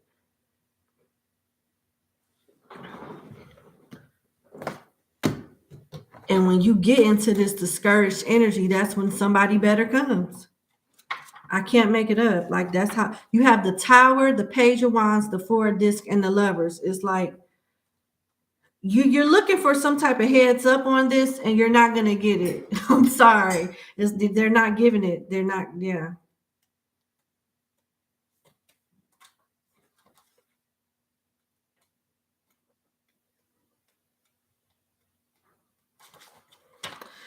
The Tower talks about a fishing hook. I'm sorry.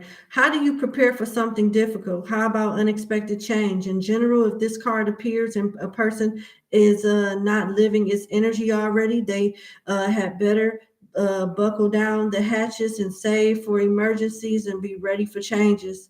Even more so, they need to work on their own fortitude and resilience. Life is about to test them to the core. Your love life, that is.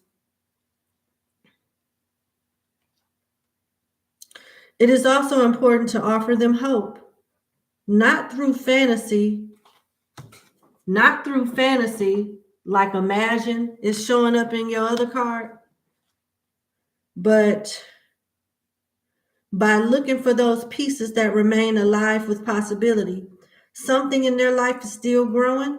And if they focus on what it is, it will expand and life will continue. You got big changes coming in your love life, and you need to tend to your foundations. Make sure you have provisions for a rainy day, and your identity is about to be challenged. They don't want you to act in anger. If you need to go to therapy, you can go. Feed your head with positivity. Don't be foolish. Pray to your whoever you believe in. Talk to your spirit guides. And if you find yourself in shock, sit down and rest until it passes. You're gonna go through a lonely phase. I'll never fall in love. I'll never have what I really want in love ever in my life. You're gonna feel like that. You are, and ain't no way around it. And that's when things get better. Like when you feel this energy and you surrender to it after getting through the pain of it, that's when things get better. I am so sorry. This is so uncomfortable sounding, but that's what I'm getting.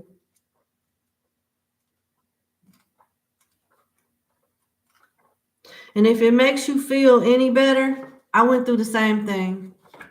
I just said, fuck it. And then stuff changed. All right.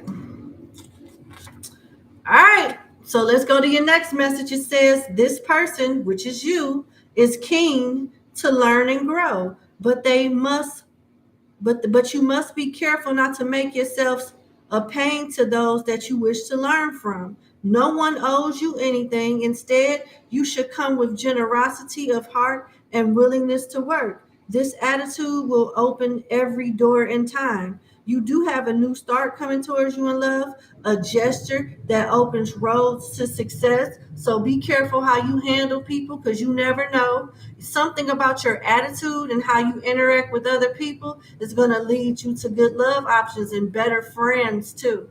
So be mindful of that. Your hard work, that's going to lead you to some type of promotion or evolution. In this case, a better options, better people to date, better relationships, more stable, more grounded people that's going towards the idea of what you wanted in the first place. They want you to know that trust is earned. Work hard, be humble, and listen to those who know. All right. So your next card is the Four of Pentacles, which would be disc here.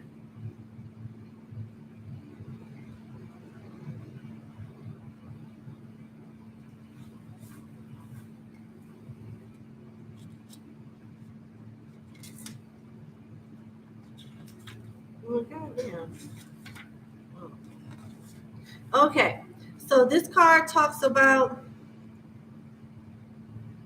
you will have a lot in front of you to choose from. It says this person has everything in front of them. At this time, you will. During this time, as it pertains to your love life, you'll have options in front of you. Your good nature has gotten you much. Your future love depends much on your character going forward, rather your work. You got a time and growth and possibilities coming, a person with a lot of wisdom and skill. People clamor for your attention. So a lot of people will be interested in you at this time. And your spirit is going, like the enemy will test you to make the right choice. Remember, early on in your reading, you were talking about, the cards and my intuition was picking up on you dealing with past situations, past experience, all these new people, but it's still linked to something in the past. That got to go. They want you to honor your gifts, pray to your creator, be humble, and give to beggars. So some type of charity. This is probably the energy you'll be in around the time this new person comes. And then you got the Lovers. The way that you interact with people is coming out a whole lot. It's cautioning you to handle people with care.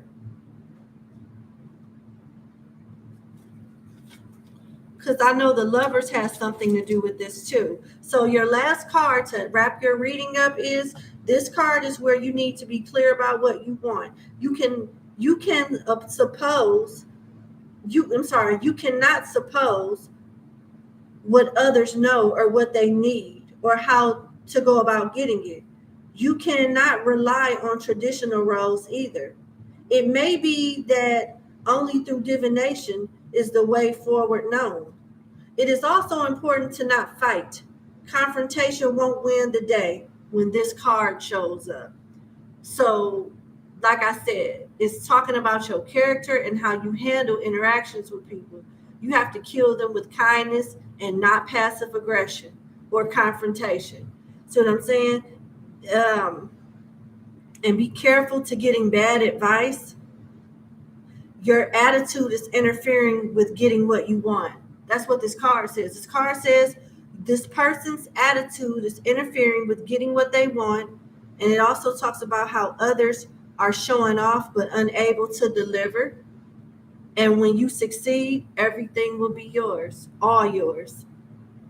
So it got something to do with charm and not being mean or passive aggressive or letting some type of inner bitterness or personal thing affect the relationships around you. And it says, don't listen to braggers, talk to Oshun, and do not disrespect women. Interesting message. And it did not give me a time frame. I tried. I don't feel comfortable saying Gemini season because I don't feel like it's going to happen as soon as Gemini season. I don't. But I hope this reading did help you nonetheless. Thank you so much for booking with me, and you have a good evening. Bye-bye.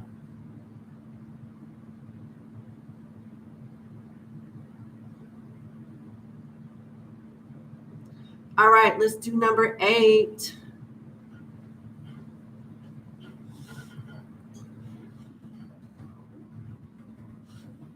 All right, number 8. Thank you for booking with me. Let's get into your reading. Hold on, did I put the? Yeah, I did. All right. All right, number 8. Is God in spirit in support of your new career journey for an IT apprenticeship? And I'm not going to say the name of the company, but I read it. So is God or spirit in favor of your new career journey for IT apprenticeship? Okay, let's see.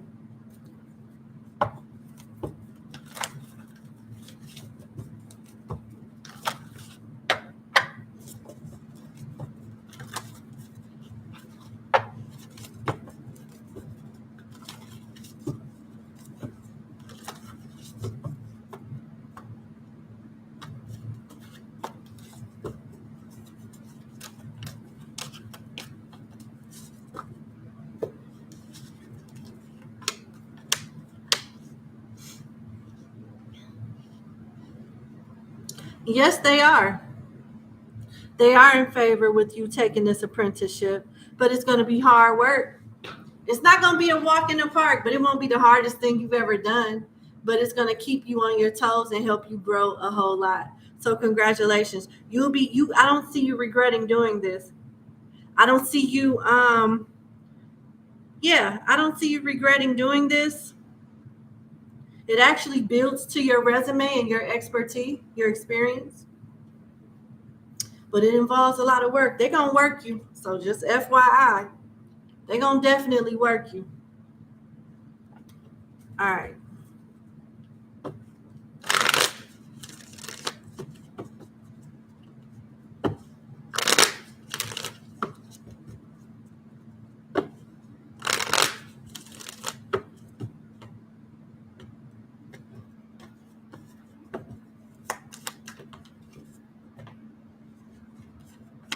You're going to have to work hard because there's competition. You ain't the only one that's just trying to get a spot there or trying to get a recommendation letter or trying to get some type of rapport or build a network connection with this organization. Other people are too. Be careful. It is a dog eat dog environment, okay? So beware of this. It's a dog-eat-dog, competitive, cutthroat environment that you're getting into. But focus on the opportunity. They're not going to let you know how much they like you offhand because they don't want you to get too comfortable and not work as hard as they need you to work. So be mindful of that. There's politics in this place, but just keep it about the job and you'll be okay. If you do a good job and stand your ground, they'll hire you in, period. If you do a good job and stand your ground, they'll offer you a position sometime around the summer. Okay? Looks good, but you got to stay focused. Do what you need to do to get in the door. All right?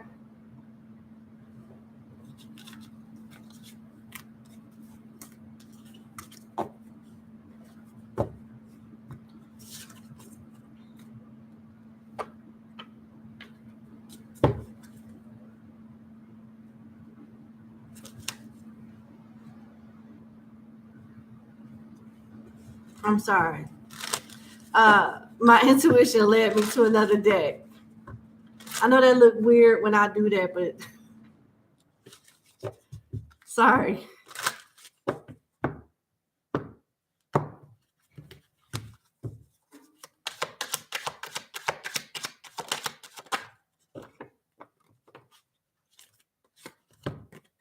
You're going to build good relationships with this apprenticeship with direction and assistance.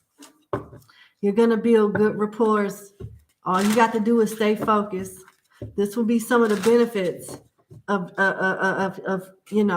staying focused with this company. You'll build good relationships, clear communication. Make sure that your speech, your emails, your everything is on point. You'll be doing a lot by a computer. You'll be doing a lot of correspondence. And people will help you. You seem to be very likable as a person on top of your knowledge and your work ethic. Your attitude and your work ethic is going to get you far. And I could see why they would want to hire you. I could see why they would want to offer you a position full time. I can see that now. So this is good. Real good. Because I'm telling you, you got some very intelligent people. I've worked with some very intelligent people. I'm in healthcare IT. Smart as a button. Attitude, horrible. Horrible. So to some degree, it doesn't even matter what you know. You know what I'm saying? It's about how you interact with people, because anybody can be taught. Anybody can be taught. Oh, you're trolling. I'm sorry about that. Let me get this person out of there. All right.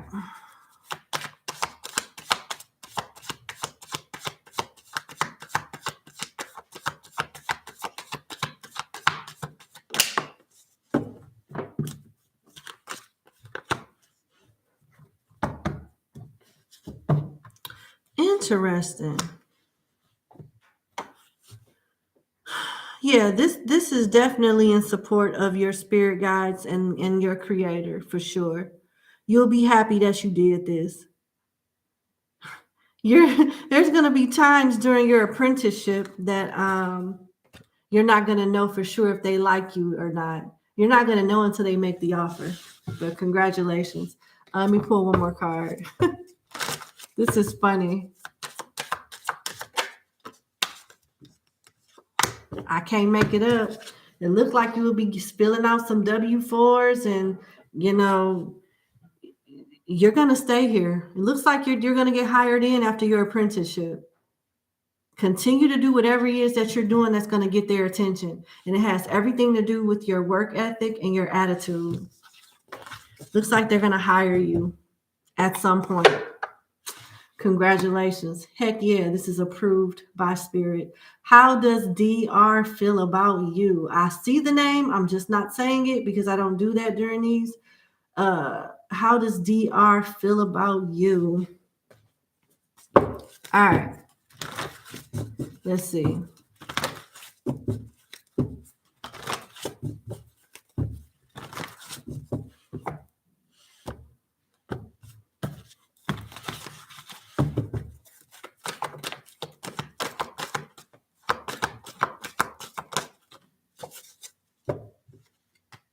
I don't like it. He's only showing one side of you to himself because he doesn't want to do much work on the things that he know he needs to improve. He feels like you wouldn't even like him if you knew him for the real him. If you knew every aspect about this person, he feels you would talk to someone else. You got all that glitters here. So that means either he feels you're hiding something, wearing a mask, or he's the one wearing a mask. But look at the other cards. After all that glitters, you have building blocks blessed, unfinished symphony, and chopped wood. He's hiding a lot of different things about his past. He's still connected to a relationship in his past. Although he's happy to be entertaining you and be with you, he wants to build something with you while still holding on to things from his past that don't serve him. That's really stunting his growth. He's not as much as accomplished as he appears to you, as he presents himself to be. Because why you got to wear a mask? What is he hiding? He's hiding lack of stability. He's hiding that there is some things that he needs to work on as it pertains to his livelihood and his finances and his emotional and mental health, that he covers up with what he eats, how much he goes out to eat, what he buys, how he dresses, and stuff like that. He's hiding his flaws from you because he feels like if you knew that, all of this stuff, that you wouldn't want him.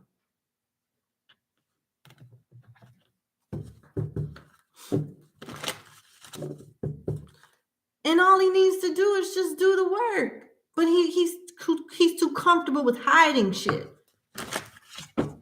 Yeah.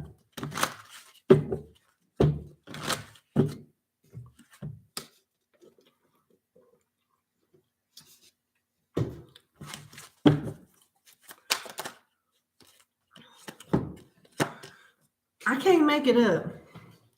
Apology and priorities. His stability is not that good. It's not that together.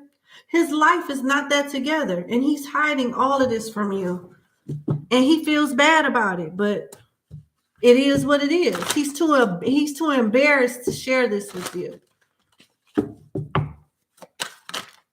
And here go this third party.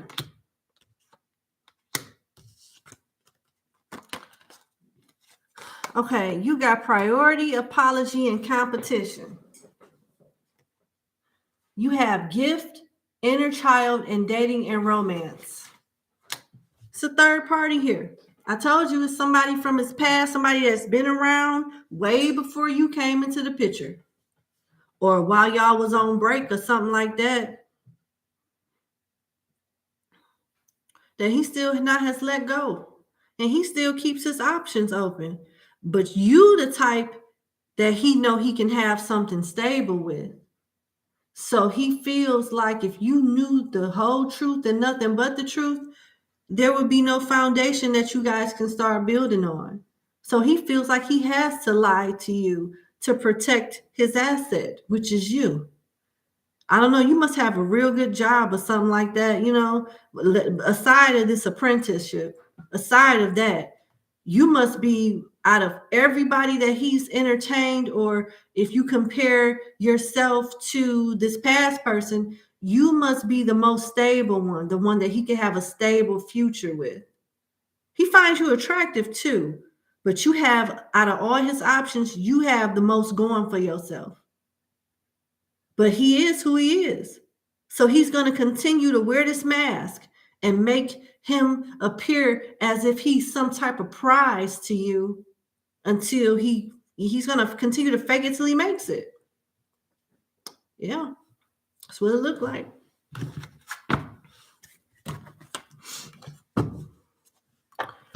He also feels like you can have somebody better. Whatever he's lying or pretending to be, he know that you can have somebody that's really like that. I just want you to know that.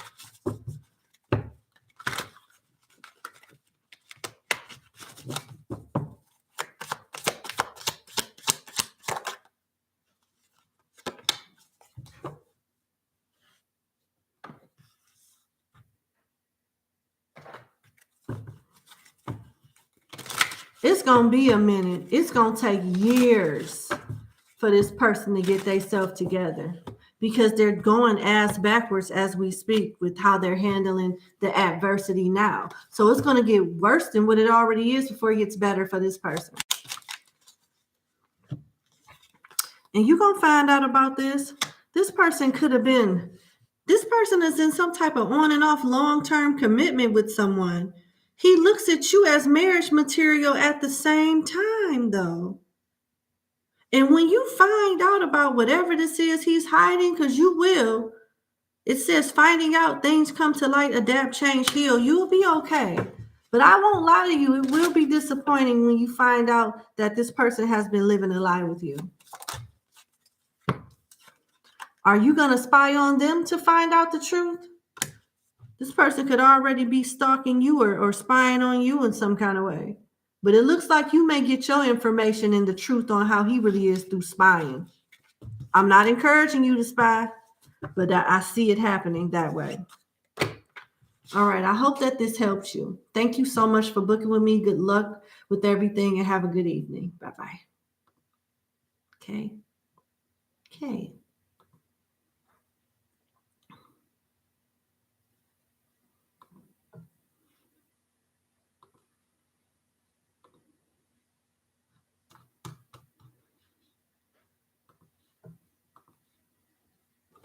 All right, let's get the timestamp for number 9. All right. Okay, number 9. Thank you for booking with me. You're heavenly missing your best friend, and you want to know how he's doing. Oh, I'm so sorry.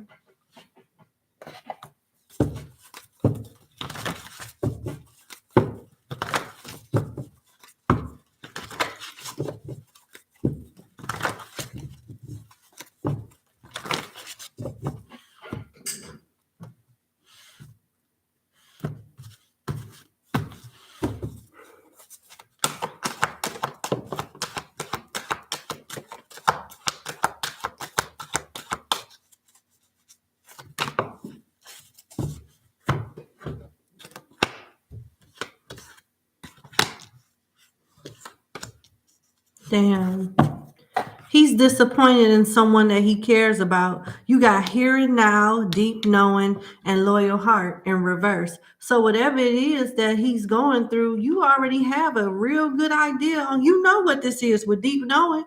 You know what this is. And I don't know if this is a question that you need confirmation on, but he's blaming you for something. He feels like you screwed. He don't trust you. You hurt his feelings in some kind of way. Something happened that got him mad with you, and he's not ready to move on from it yet. He's in a better place than what he was before, but he still keep looking back at something that happened between you and him in the past. He's mad with you. I don't even think he's mad. He's hurt. His feelings is hurt.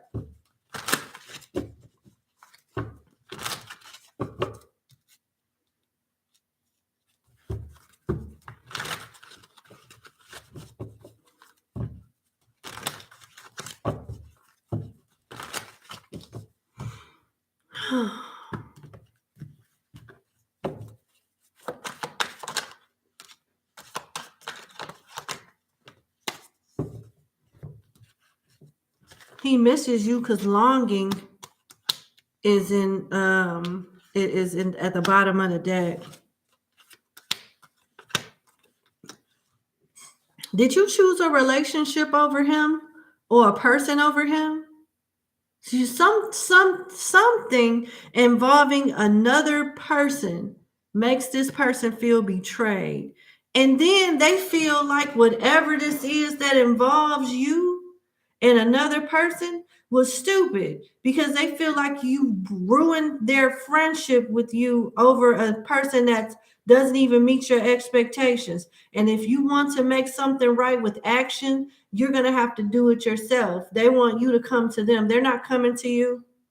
And they're going to continue to wait and be petty about this. They're going to continue to wait and be petty about whatever this is because they're blaming you for it. And don't take it like I'm blaming you too, but that's just the energy that I'm getting from these cards. And I'm sorry if it's coming off like, I'm sorry. I don't mean that.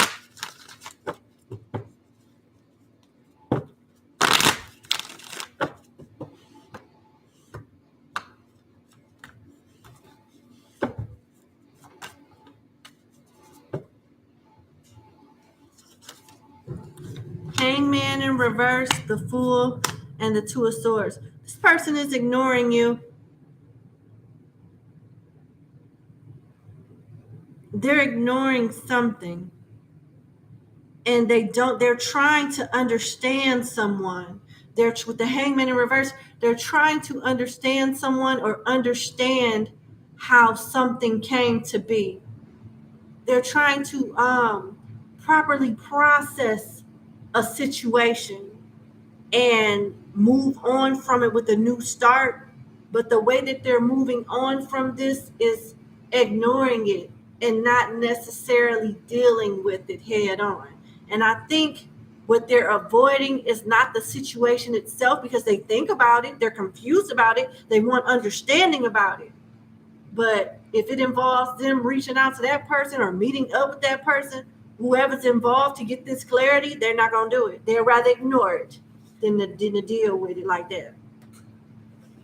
What was the cards that came out? Libra, Aries, Pisces, and I don't remember. Yeah, Libra, Aries, Pisces. Okay. What is preventing him from coming forward to mend y'all friendship? It looked like he blames you. It looked like he blamed you. He's blaming it all on you. So because what I just picked on, I think answers that. But let me see.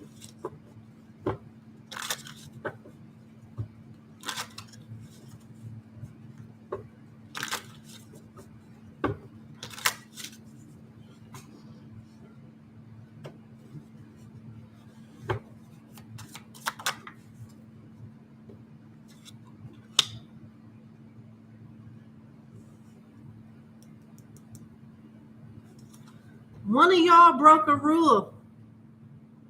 One of y'all broke a rule or broke trust. There was an order here. There was a rule that was broken and somebody didn't follow specific guidelines to something or something like that here. With the Hierophant being here. And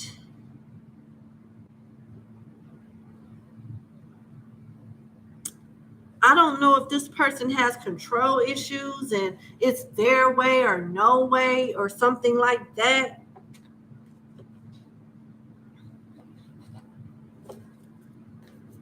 This could be a Taurus.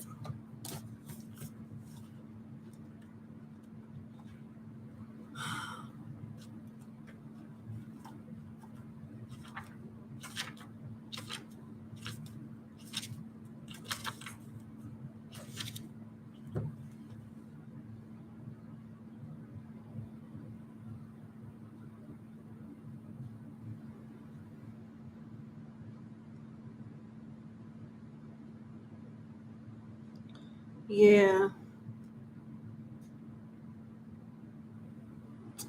This person doesn't like admitting they were wrong too.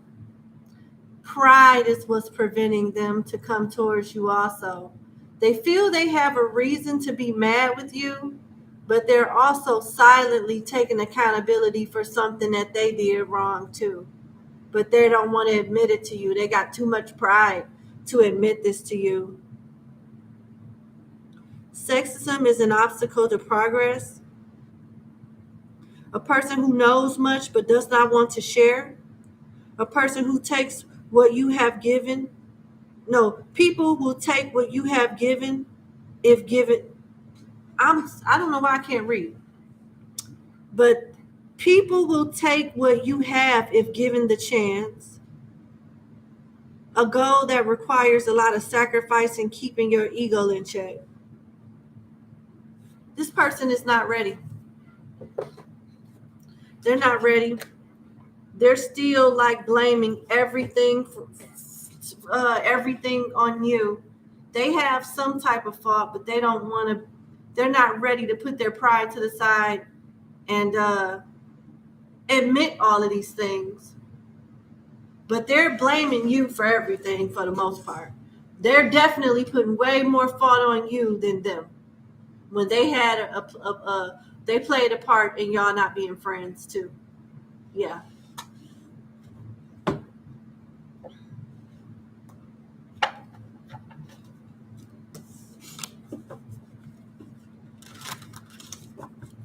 There was some type of trust that was broken. And this person is still mad at you about it. They're still mad with you, hurt or something.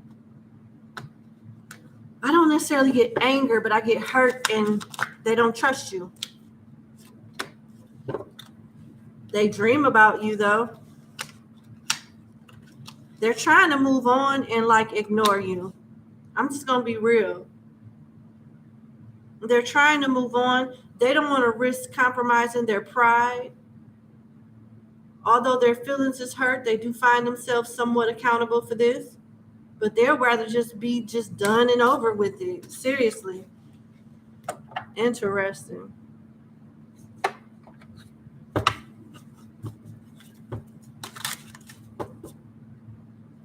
They told me to put these back. Okay, I'll put them back. And I'll go to the next question.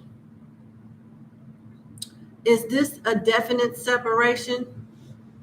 It kind of feels like it, to be honest. Let me see.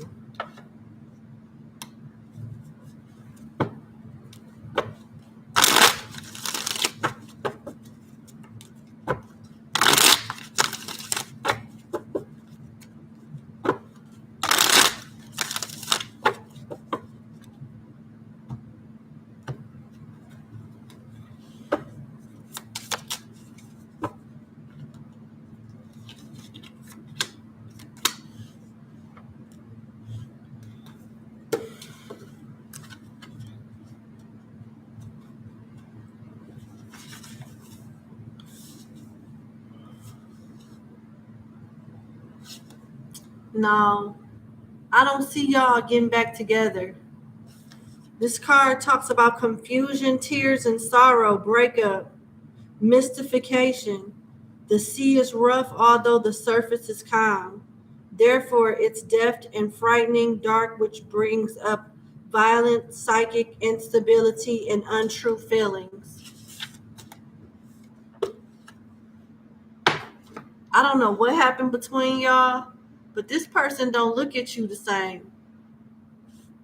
Whatever happened between y'all, they don't look at you the same at all. They don't look at the friendship the same at all. A lot has changed this person's feelings towards you. Something has. And they don't want to be friends with you anymore.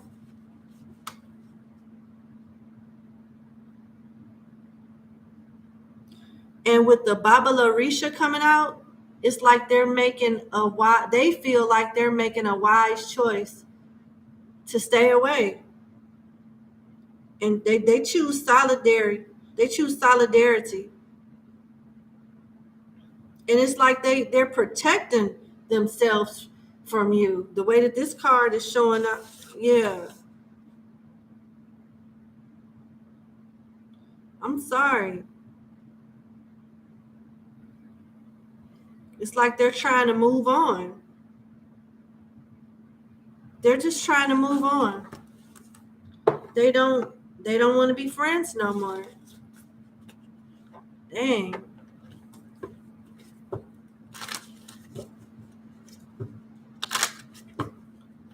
A third party was involved. A third party was involved in some way. They're accepting something and letting it stay the way that it is. You already know the answers that you seek with intuition, and longing then came out twice in two different decks. This person does miss you though, but they gonna let it stay the way it is. That's what they're gonna do. I'm sorry, I wish I had better news. I hope that you feel better, and thank you so much for booking with me, and have a good evening.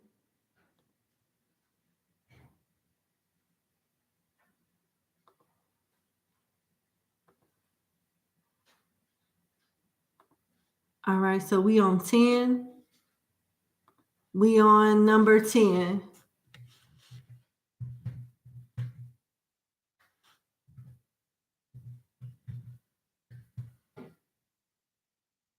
All right, number 10. Thank you so much for booking with me. Let's get into your 2-question reading. Okay, so does he miss you as much as you miss him? Okay, let's see.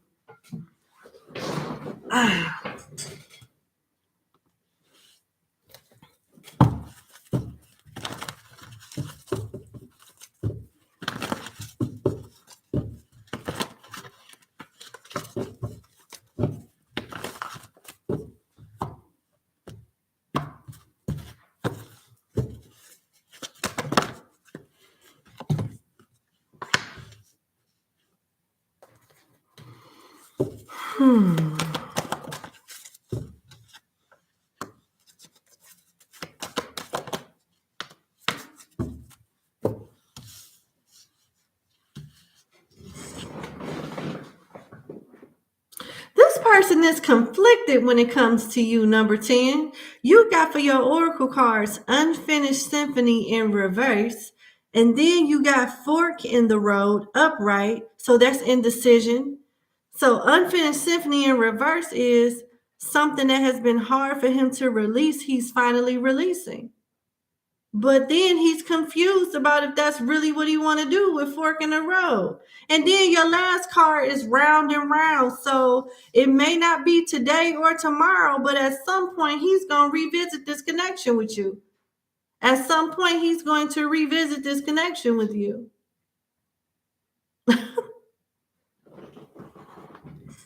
Let's see.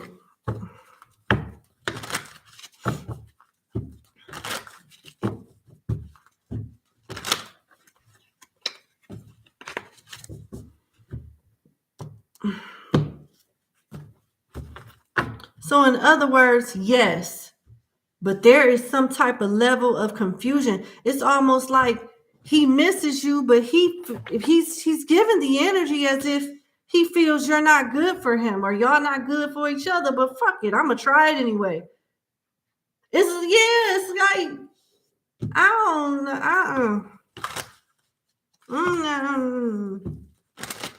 I don't know about this. Seems very unnecessarily complicated. Okay. Here's the thing. As long as as long as your world involves him and he's the center of it, he's not really making you a priority. But the moment that you are loving on someone else like you have loved on him, and it feels like he's losing his grasp when it comes to you, he's going to get jealous and get back with you. So this explains the confusion. He's done, you know what I'm saying, but not really done when he feels like he hasn't lost you. But when he thinks that he's going to lose you to someone else, he gets jealous and then wants to try to come in to the, back into the connection, thinking he's stopping something else you got going elsewhere with somebody else. I don't like it.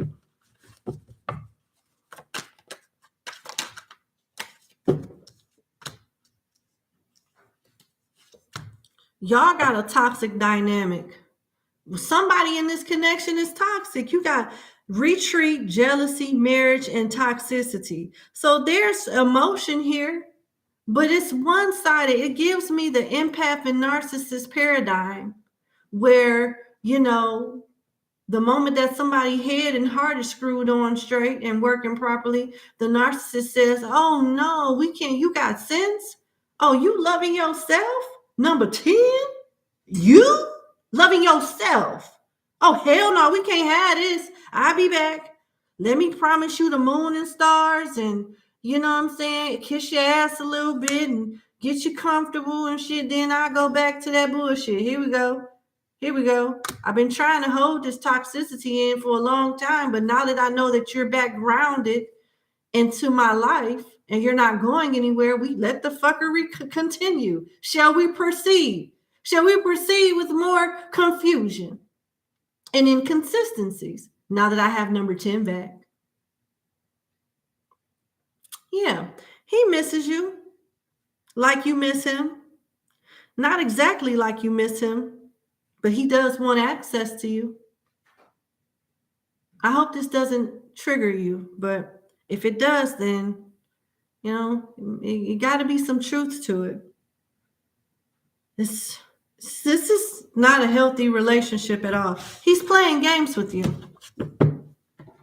He's playing games with you. And it's not like he just started. He's been playing this game. He just didn't start playing this game. He's been playing it. He's been playing it.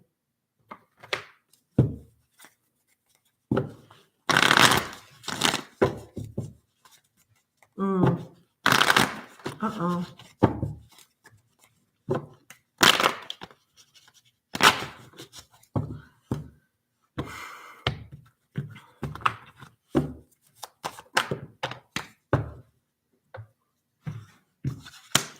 Knight of Cups, Nine of Swords, Four of Swords in reverse, and the Ace of Wands in reverse. He's going to do just enough, give you just enough breadcrumbs to get you to wait for him. And he's going to continue to be in and out of your life, but he does miss you. There's a third party here, but he wants you to be okay with what he does. But the moment that you end up detaching and moving on, that's when he can't sleep at night. But it's okay for you to lose sleep over him. So yeah, he misses you in a narcissistic, self-centered ass way. He does. I don't know about this. Aries, Leo, Sagittarius, Libra, Aquarius, Cancer, Scorpio.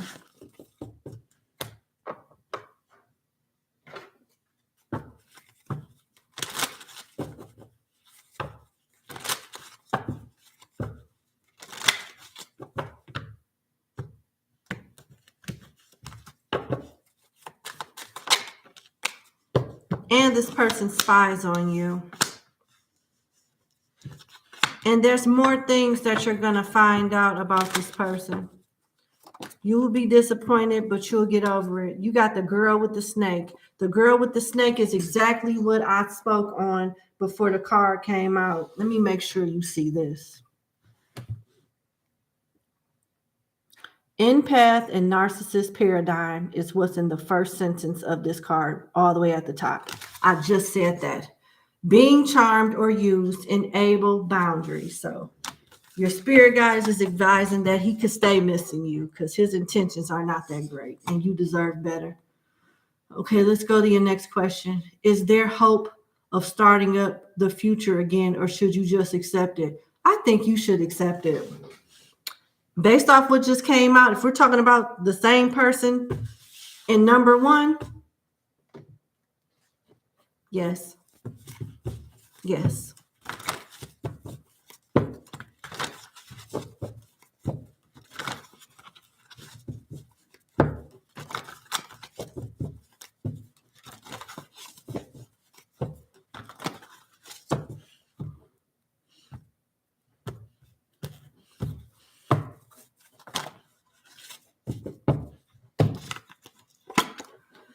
This heartache, I know you feel is unnecessary.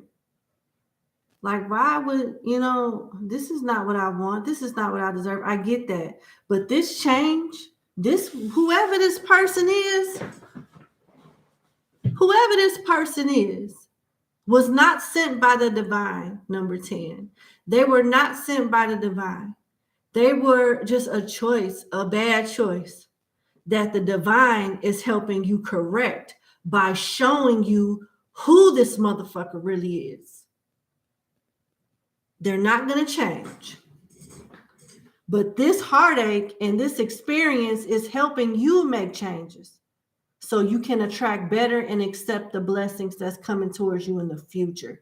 This change with this person is very necessary to your evolution, your growth, your tolerance, how much you're willing to give, take, accept from people to help you make better choices in love in the future, which you will be very happy.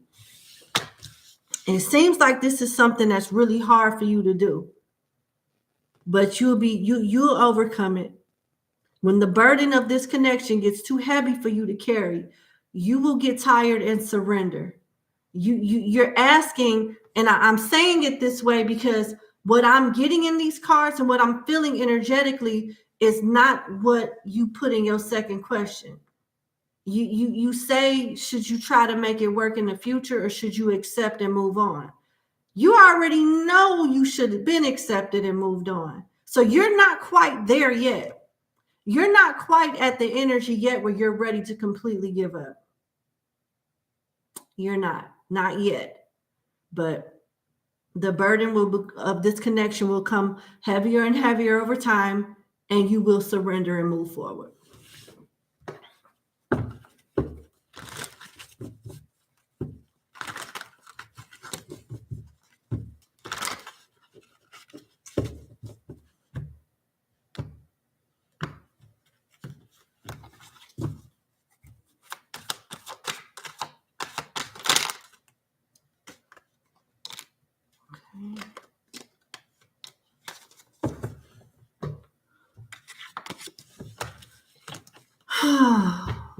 Your spirit guides, number 10, are not only saying, let it go and accept it, but I am getting, and excuse my language, I used to cuss like a sailor, but I don't curse that much.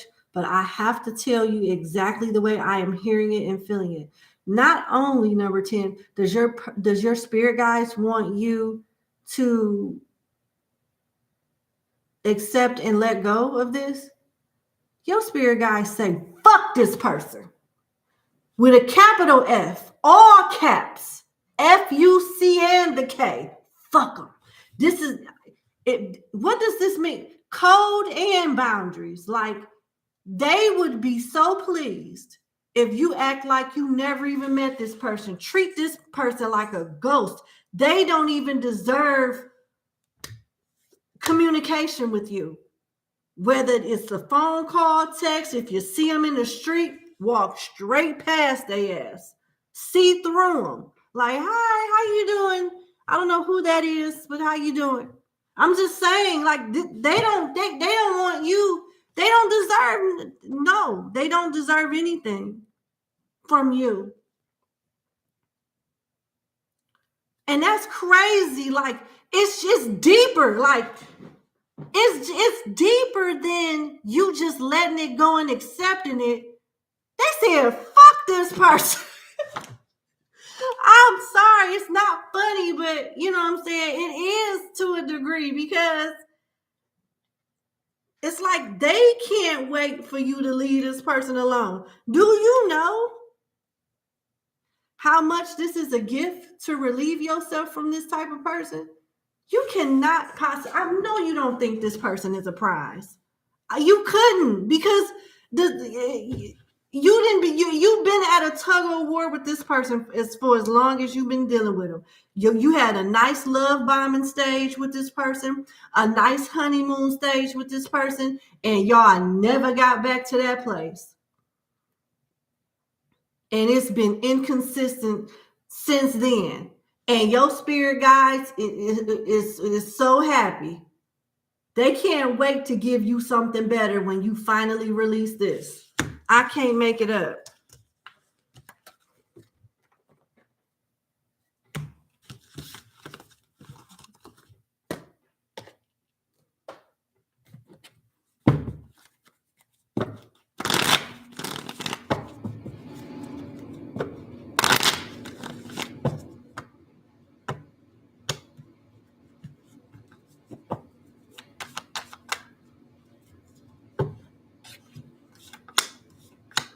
They want you to work on your confidence so you can avoid future players that's going to try to enter your life.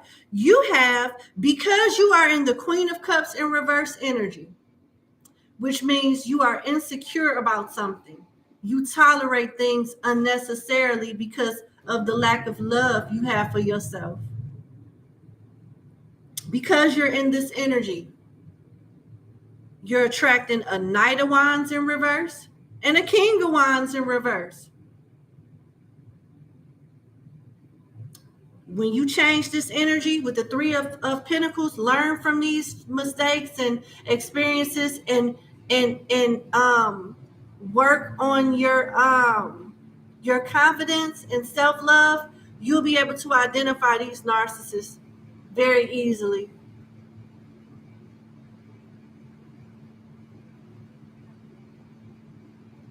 So this is what they want you to work on. At this point, you have to set healthy boundaries. Oh, your person will be back too. They'll be back too, but they want you to ignore this person. They need an ego bruise. They really need this. So you're not only doing this for you, you changing somebody's life by treating them like that you don't even know them. Seriously. Let's see.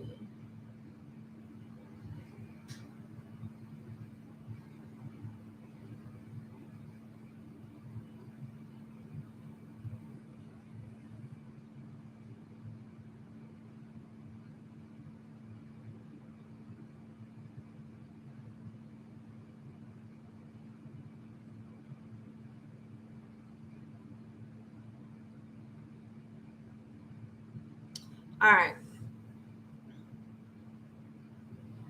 Yeah, it's saying that you don't have no choice but to set up these boundaries. Because if you don't, like, this situation is supposed to force you to, like, love yourself and set healthy boundaries and really stop giving people so many chances to play with you.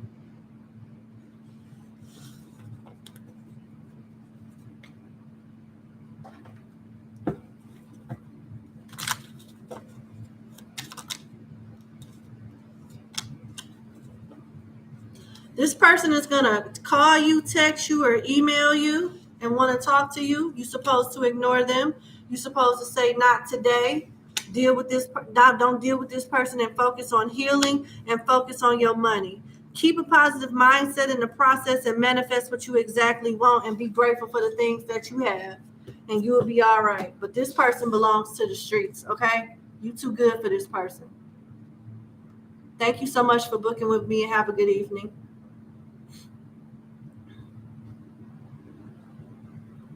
Okay. We are on number 11.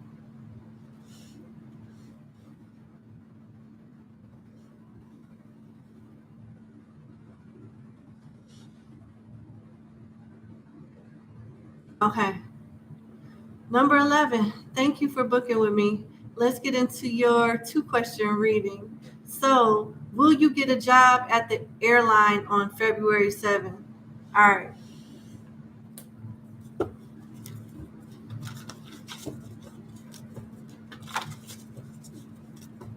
Will you get a job at the airline February 7th?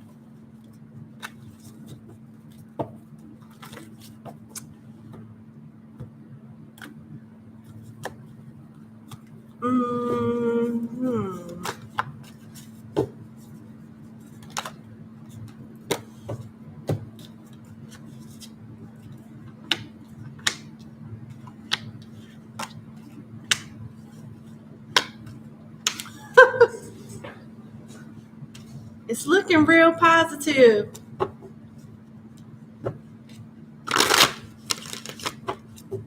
You ain't gonna like the work that much. Not in the beginning. Something is very laboring at this airline. I'm not sure what you're doing, but it must have something to do with laboring, because I see you being tired or lifting something. Like lifting.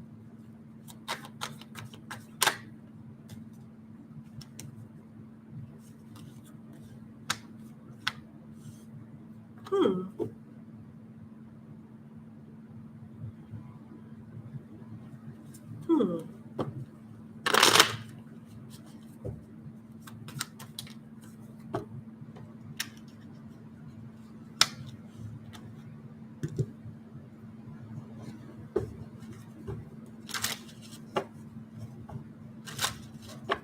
Okay. I see.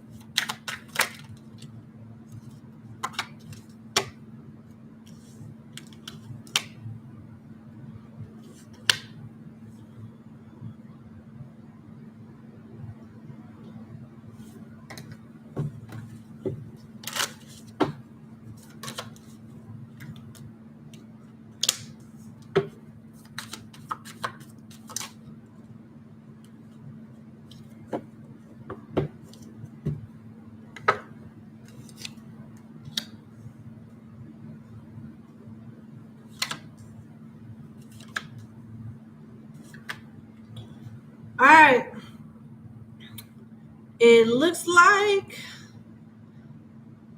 I thought that you was going to get this job, but it looks like you're not. You got the Four of Cups in reverse, the Queen of Cups in reverse, and the Sun.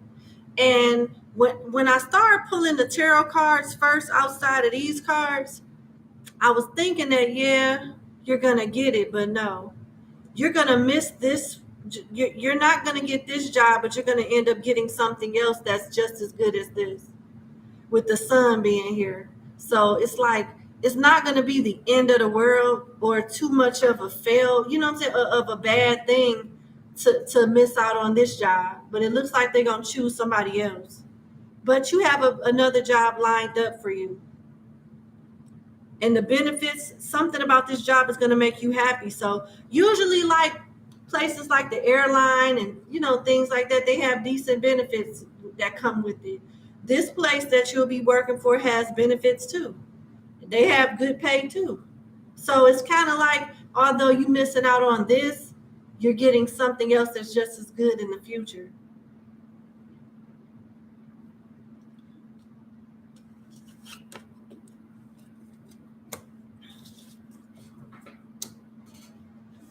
They want you to save your money too. And the next job that you end up getting, you can stay there as long as you want. It won't be strenuous work. The pay will be decent too. It'll be around what you're looking for, and the benefits are good too. And it'll be satisfying work too. So all is not lost, but I'm sorry. I don't see you getting it.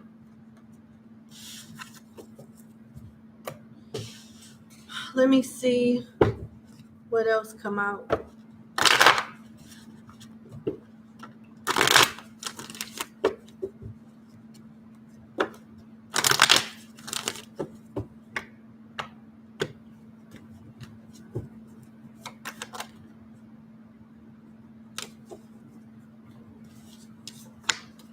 Yep, you got good news. You got good news coming, but it seemed like you still want what you want. And I totally understand that. Like if you have your eyes set on a certain position or a certain thing and you don't get it, it is annoying. But you do have other opportunities coming towards you. 2 of them to be exact. 2 different opportunities being offered to you as it pertains to employment. So hang in there. I'm sorry. I'm still wishing you the best. And what's coming towards you in love?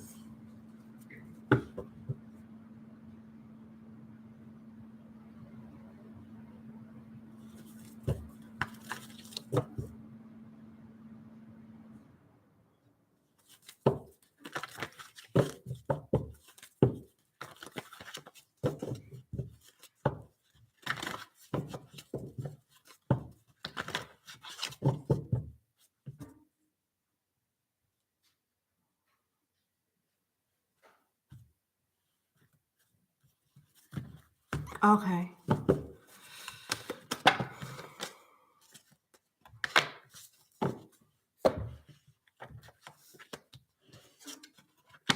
Oh my goodness. I'm so sorry, but I want to show you something. All of my cards, and I made sure they were all upright before I started this live. This whole deck, the cards are upright. So when they fall in reverse, when I'm shuffling, I take that as that's how they're designed. That's how they want it to come out.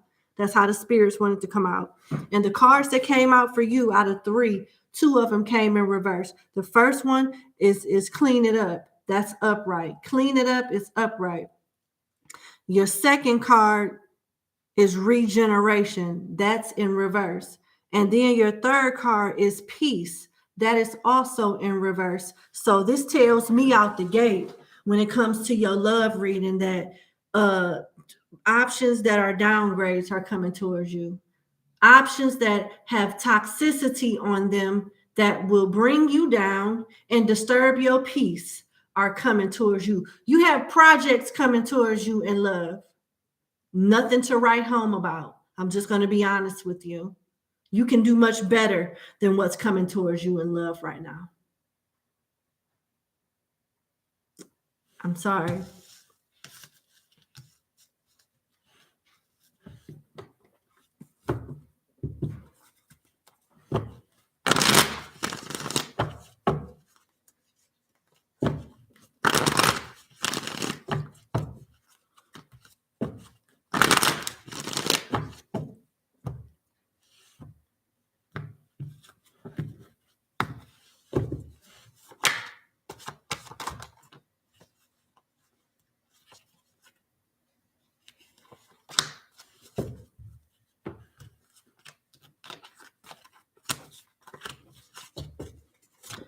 Ten of Cups in reverse, Strength in reverse. Five of Swords in reverse, the Sun in reverse. Knight of Swords upright and Chariot. These look like flings. And by the time you realize that this is not for you, you know, you may have spent a certain amount of time with this person, but you still end up leaving. It seems like short-lived connections. Because you're going to be able to see the inconsistencies and the red flags. And it seems like, which is good on your part, the moment you identify them, you're going to leave them alone. You got at least two different options coming towards you. One is of fire and one is of air. An air sign or a fire sign. And they both ain't shit. They both ain't right. And you're gonna see this for what it is, and then move on. Move on. I see you doing this. So I'm sorry. I wish I had like better news when it comes to what's coming towards you in love, because it's just two people that's gonna try to waste your time.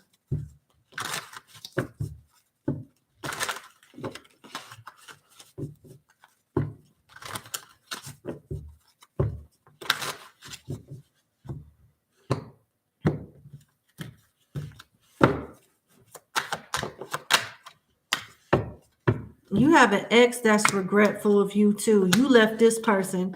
They were toxic too. You have good love for yourself. You have self-love. It appears that you do. And continue to love yourself, because it looks like it will pay off. You just got a couple of frogs that you're going to kiss before you miss your prince. And what's interesting is whoever these past people are, or whoever these people that are coming towards you in the future that will be a part of the past at some point, they're going to go through all kind of karma when you lead a life.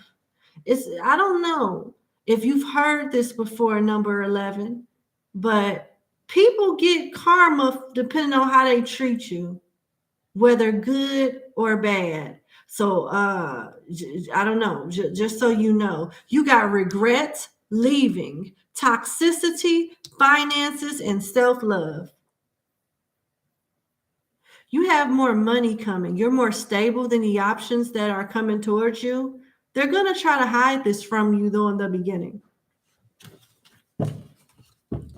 You're going to just be dating. I don't see you falling in love or having like that, you know, that relationship that I'm pretty sure that you want at some point. I don't see it in the immediate future. I see people trying to waste your time in the immediate future. And I see you being smart enough to see this and cut it off quickly. You know what I'm saying? Emotionally mature enough to see this for what it is. And wow. Somebody's going to try to get you to settle.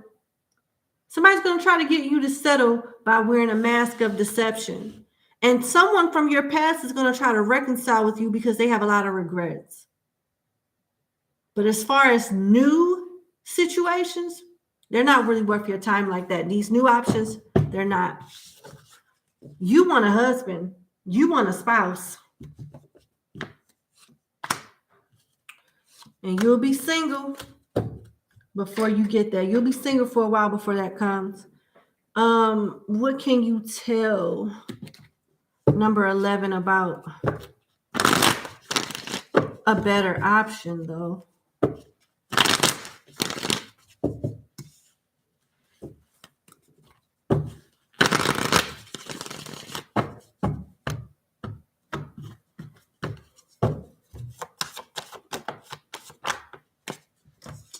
Ten of Pentacles and the Six of Swords in reverse. Either somebody that you were married to in a long-term relationship or something like that is going to try to propose to you. Somebody from your past is going to try to reconcile with you and marry you. I got 10 of Pentacles and the Six of Swords in reverse, clarifying proposal. So it looks like you may, when it comes to love, you'll have the opportunity to get back with somebody that definitely screwed up with you in the past. But it seems like your heart is still attached to this person to some degree. And if you ever wonder if they're catching hell in regards to their actions, hell yeah, they are. Virgo, Aquarius energy here.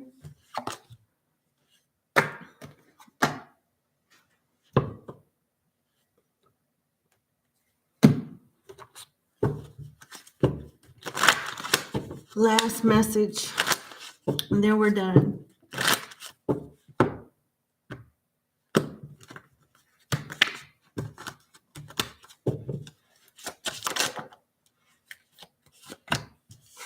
I can't make it up.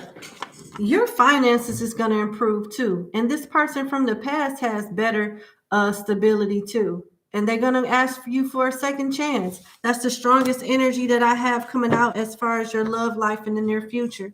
And thank you so much for booking with me. And you have a good evening. Bye-bye.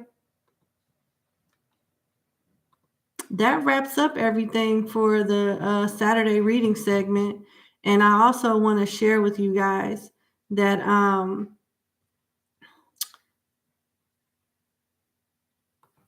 hold on.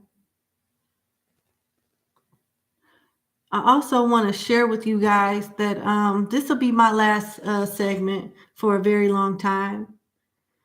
I'm going to discontinue the Saturday readings. I'm going to post in the community section what the process will be going forward to get like a reading from me from this magnitude or something similar to it.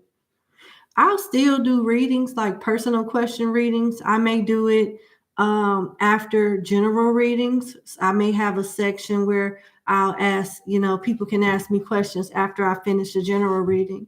I may just pop up certain days of the week or maybe on the weekend and do like same day, right on the spot readings. I may do something like that, but to be able to keep this up consistently, I don't have the bandwidth to do that right now.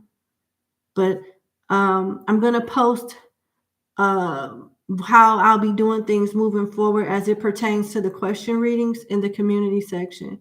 And the comments are open. Feel free to provide whatever feedback that you want to provide. And I will talk to you guys later. Thank you for watching. Thank you for supporting. Have a good evening. Bye-bye.